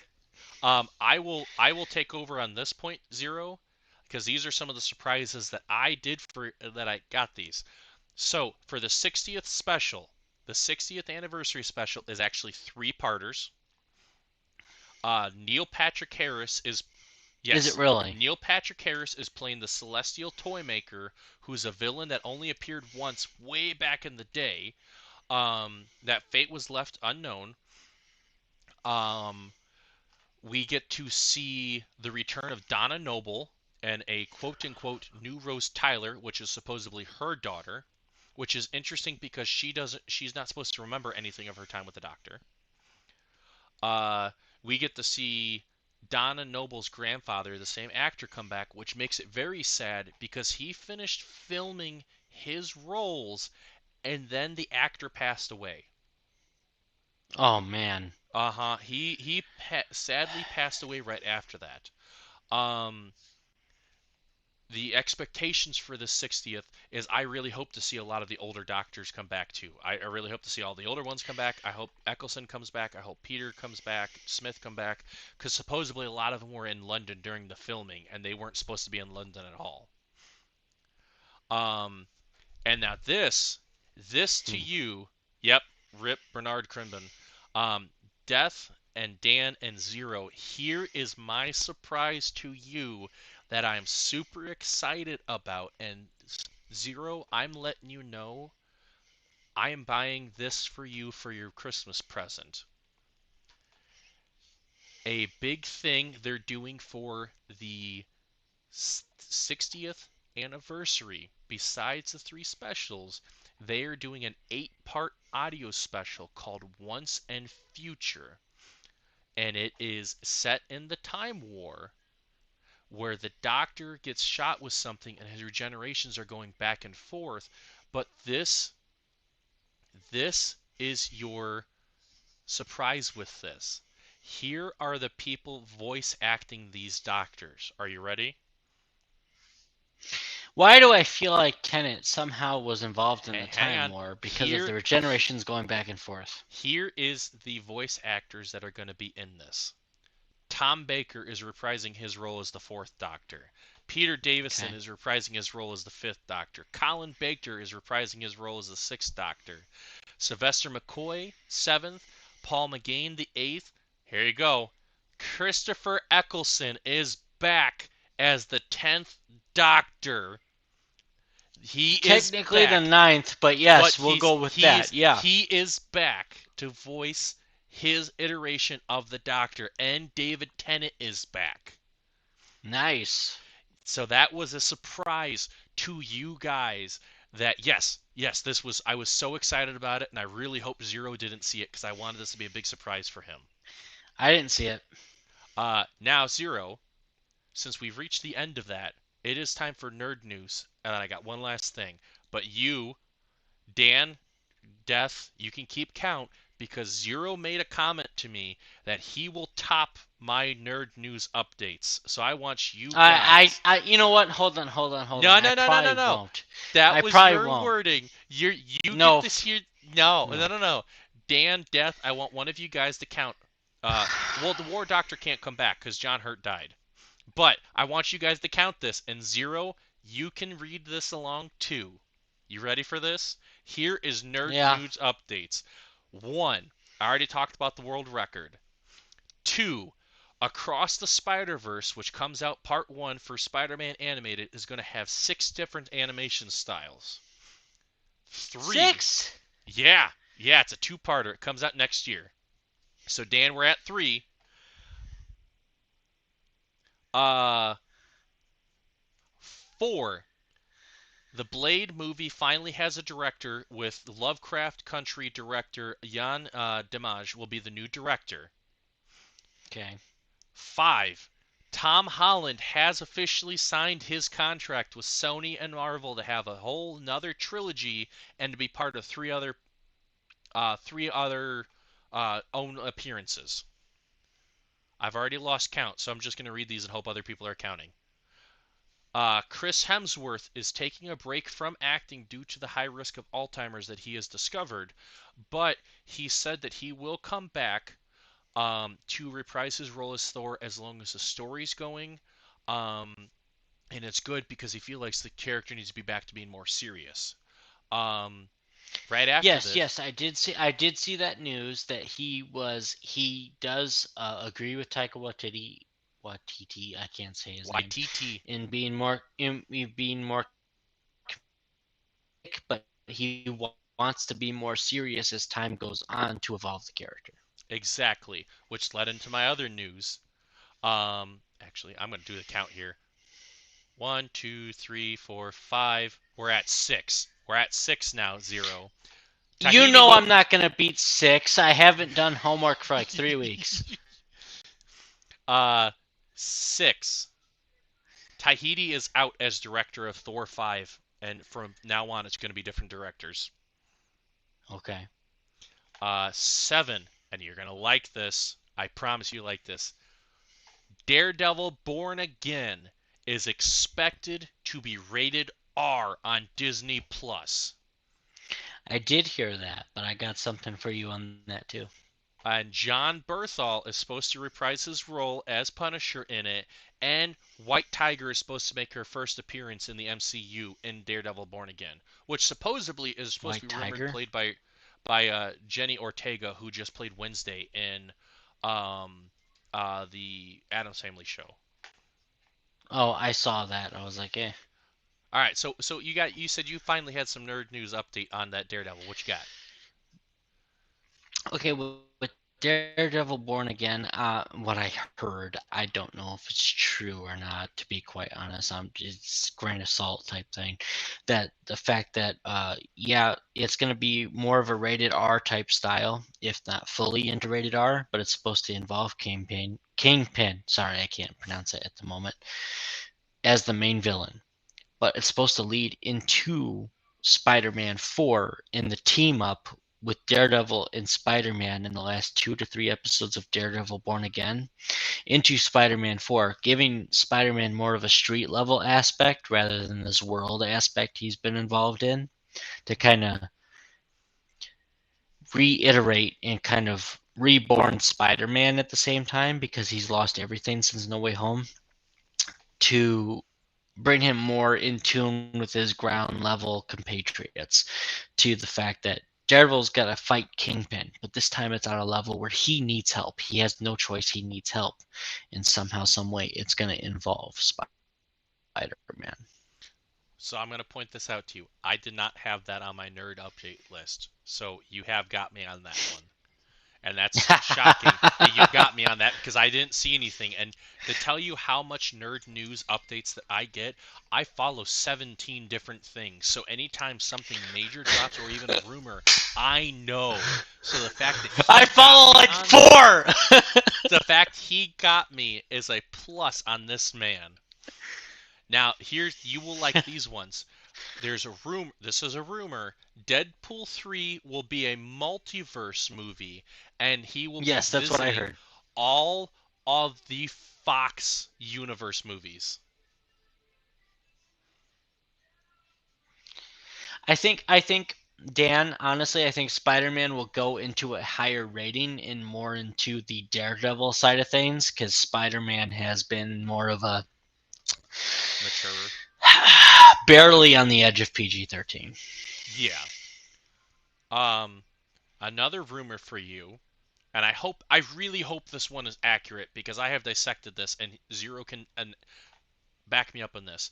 The Fantastic Four movie Um, the Fantastic Four movie is supposed to start in the 60s, and they're supposed to be trapped in the quantum realm and pop back up in the main timeline and is supposed to help everyone fight Kang. Now, I did hear, like I said, everything is grain of salt at this point forward. John Krasinski was supposedly confirmed to be Mr. Fantastic in the main MCU. He has to be. Him and his wife have to be them. But I would be fine if you bring back the older people to do a send off, which Well. See, I heard that the older people were going to do a send off in Deadpool 3 because they're supposed to jump between universes, if not team up with the extra Fox characters to fight. What's the villain's name? Danger. yeah, I can see that. Do I think they'll appear in Ant-Man and Wasp: Quantumania? I can't answer that truthfully, only because uh, the I quantum feel it'd be realm. too clusterfucked, if you don't mind my language on that. I feel like it'd be too clustered if they made even a cameo at that point. Yeah, I feel. I'm not saying that we're not going to see characters that we haven't seen in a while, or we could see different iterations of characters, but I feel like um, because of what they even said in She-Hulk, where it's like you don't have to have a cameo every movie, and um, you proved that in Wakanda Forever. Yes, they had one cameo, which was Madam Hydra setting up, taking over the CIA. But after that, she wasn't really in there much, and that's fine. I feel like they'll have a little bit of a sprinkle or not at all, and I think it'd be good. Um, this one's gonna go side note, and you're gonna like. I think you'll like this one. Sonic the Hedgehog co-creator was arrested for insider trading. I'm not getting into that. I really, I really don't want to. That's It's nerd news. I thought you would find that hilarious that the one of the original co-creators of Sonic was arrested for insider trading. it's so hilarious. I can't actually even laugh to it. It's fucking stupid. In other news, Kung Fu Panda 4 will be released March 8th, 2024. You're shitting me. Nope. Because they have a Netflix show and it is quite entertaining that will lead into it. Oh, good Um, God. Dan, I don't know why that deleted it. I'm sorry that Nightbot was being picky. Um, Sony came out and announced that they are doing a live action Marvel series with Amazon, and supposedly it's supposed to involve go based off of the Madam Web movie that's being worked on, and it's supposed to start with Silk, called the Spider Society. That would be interesting considering the fact her relationship with Peter. Exactly, and I thought you would like that. Um, Another one to go back to your thing about proper sends off. Kevin Feige wants to give, this was his words, a proper send off to all of the Fox Universe movies in Secret Wars that includes all of the original actors and actresses. So they want to bring back everybody who was in all the Fantastic Four and all the Fox movies and bring them in to give them a proper send off, which I think would be epic because they said, if you remember, they said Secret Wars, their goal is to make that bigger than Avengers Endgame. And I think if they're going to try to make Avengers Secret War bigger than Endgame, than that many people, you're going to have to bring back all the original actors and actresses. And see, that's if they're capable. If they're capable of doing that, But then hell yeah, I'd be I excited. wouldn't see why they're not. I mean, heck, Marvel's gotten so big, everyone wants to be. Kim Kardashian wants to be in it, which all the fans agreed. No, no, Wait, wait, no, wait, wait. no, no. Hear me I'd out. shoot Hear, myself in the hear, foot. hear me out. I agree with this. They said Kim Kardashian can be in the Marvel movie as long as she gets killed after her appearance. She has to be killed right away. She has to Dan, be. Dan, I think we will get a live action Gwen Stacy. Um, Marvel is planning a Namor series, which I'm excited about. Zero, you will like this one too.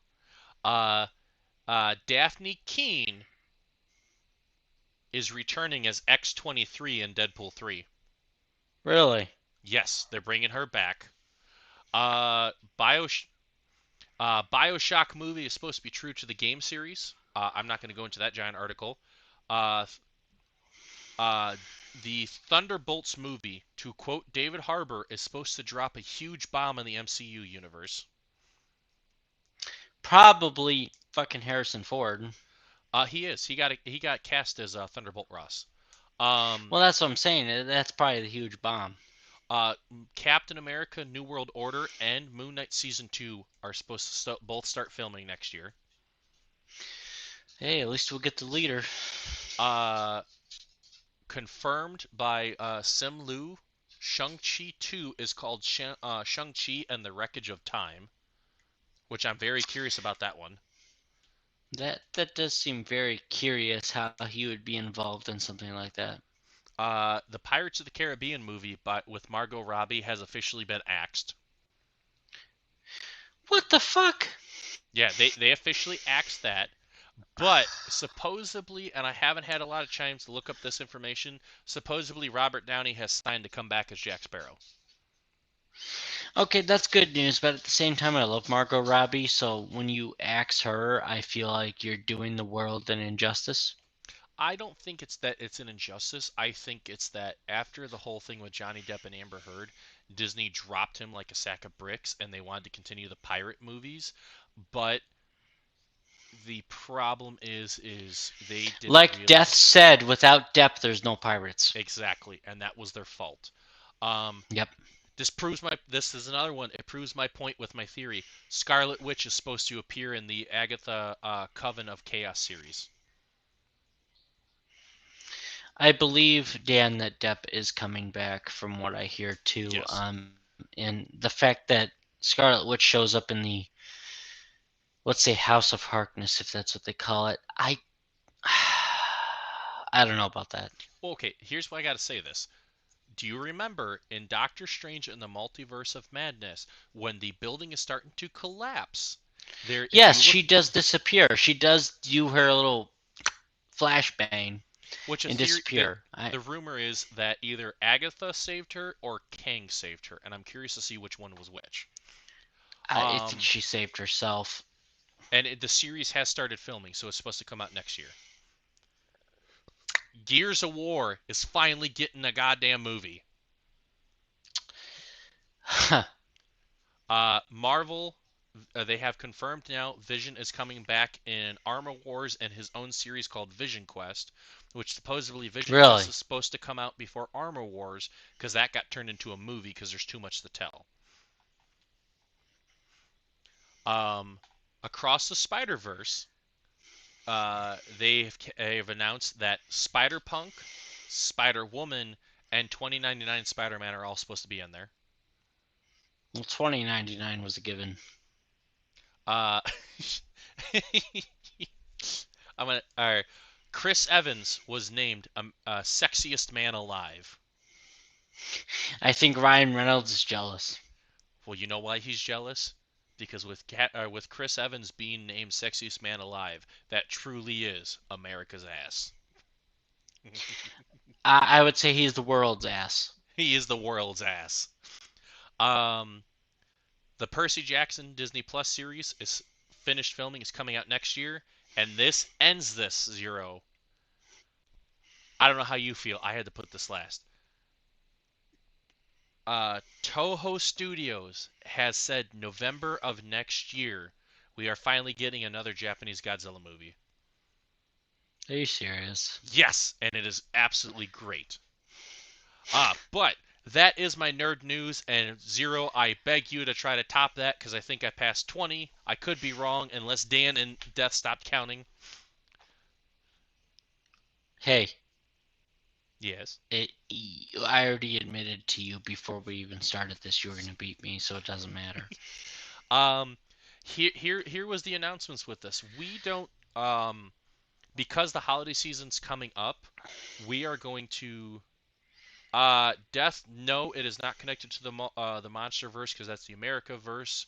The Japanese Godzilla movies are their own separate entity. That's the Toho universe.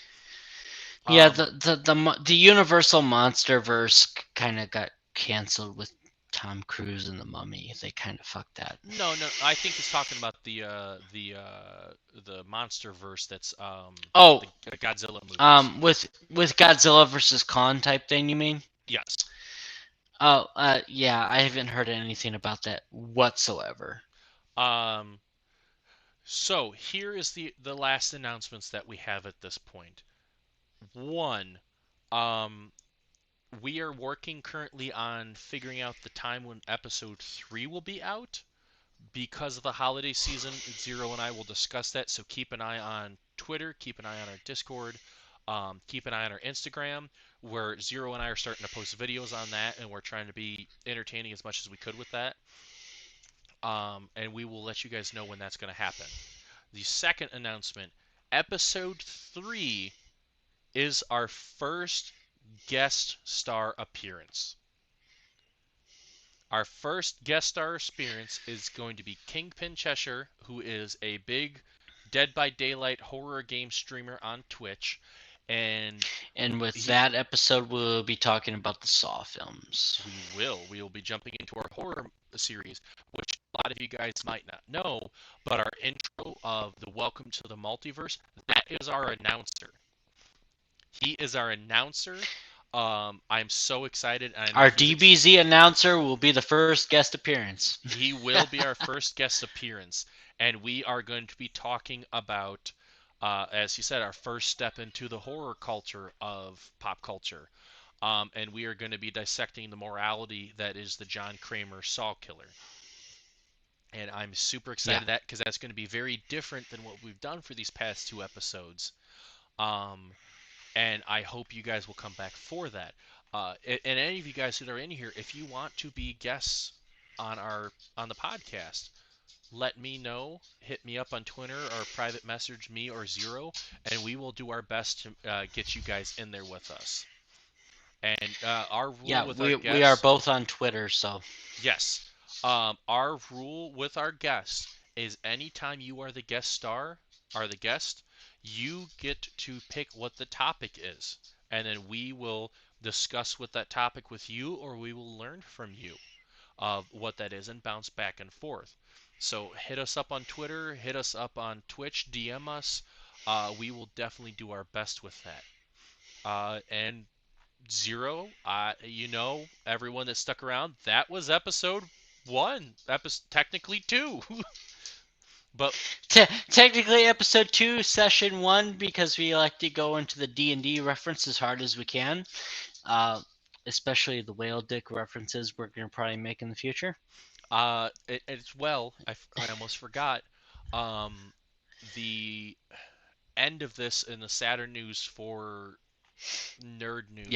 Yes. Um, We're going to go into the sad version, everybody. yeah, before we give our proper send-offs, um, we lost the two of the biggest legends in nerd culture right now, which was Kevin Conroy, Batman, and we lost Jason David Frank, who was the definition of Power Ranger. That he was such a significant loss, like Kevin Conroy, that Japan reached out and said they're sorry for their loss with it.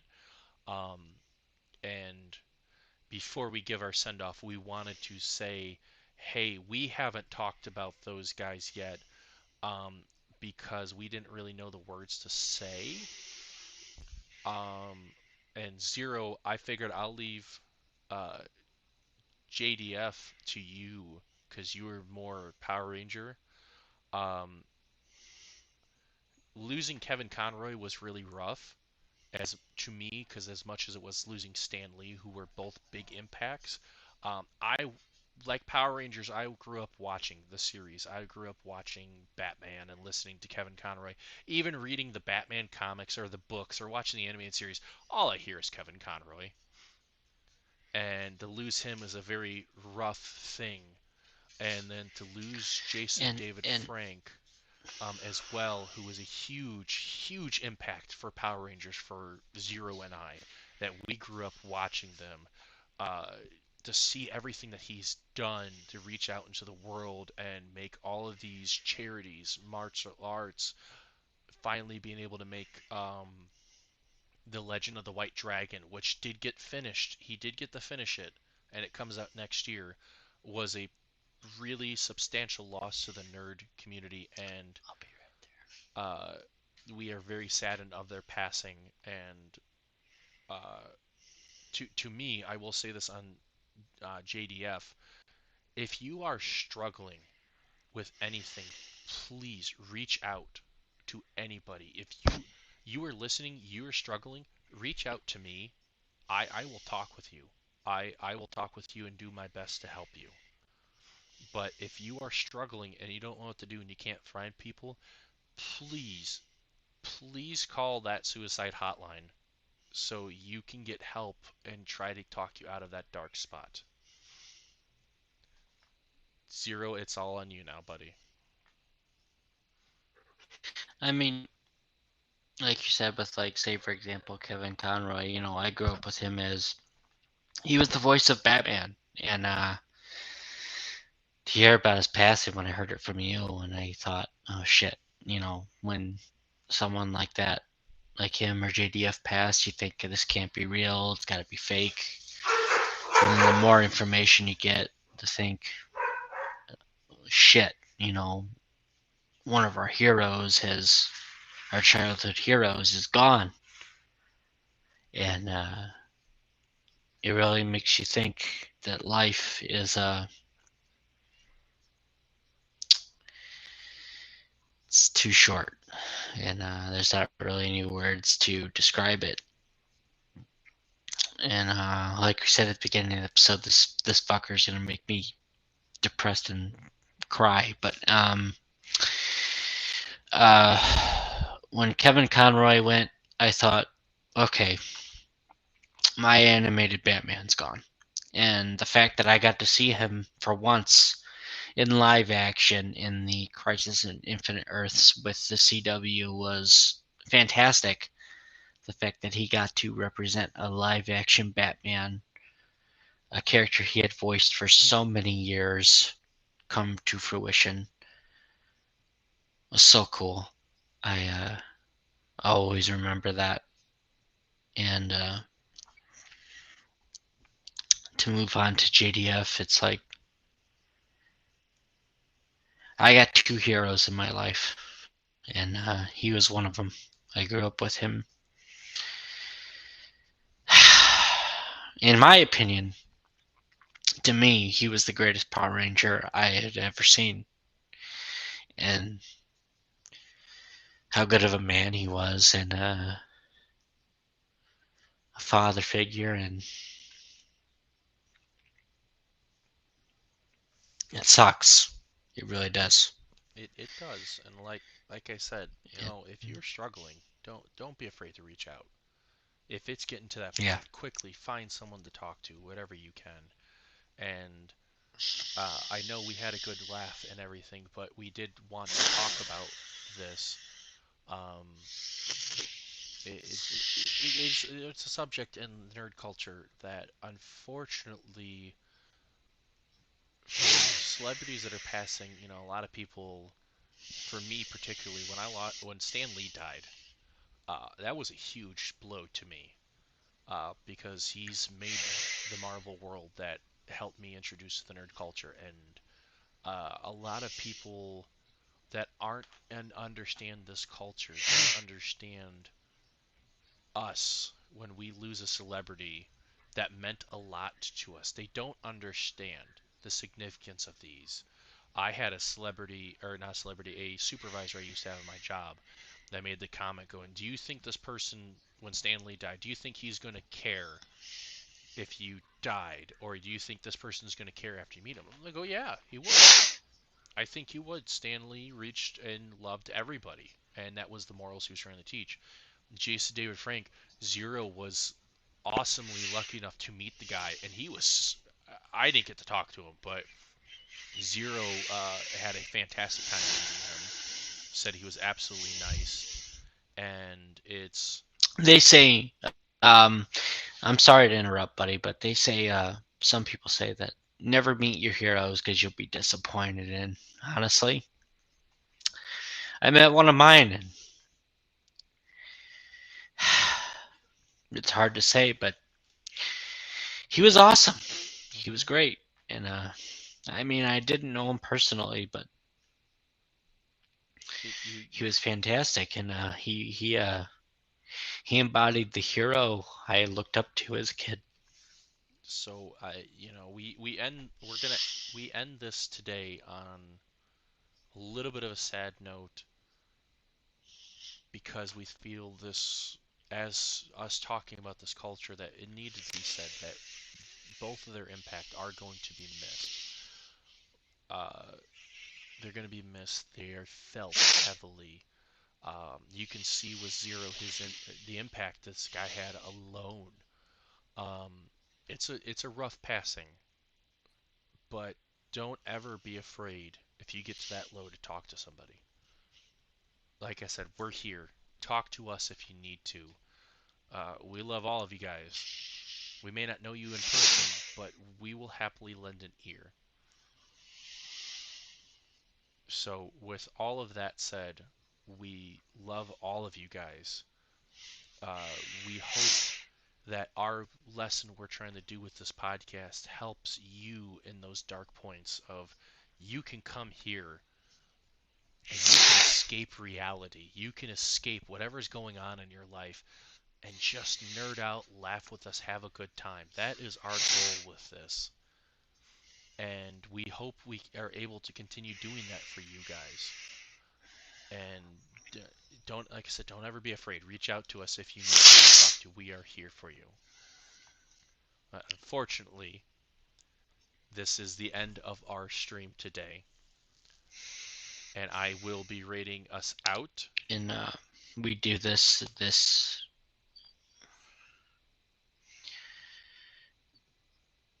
Go ahead, Tierra. Huh? Go ahead. You were saying we did this for. We did this in honor for those people we just talked about, like Stanley, Kevin Conroy, GDF, and Yeah, may the power protect you all. I I agree. This episode's dedicated to those guys. So thank you everyone for staying with us. Death, Dan, Pixie, everybody, Dead Boy. We love all of you, and hope to see you for the next one. And as always, till the next one.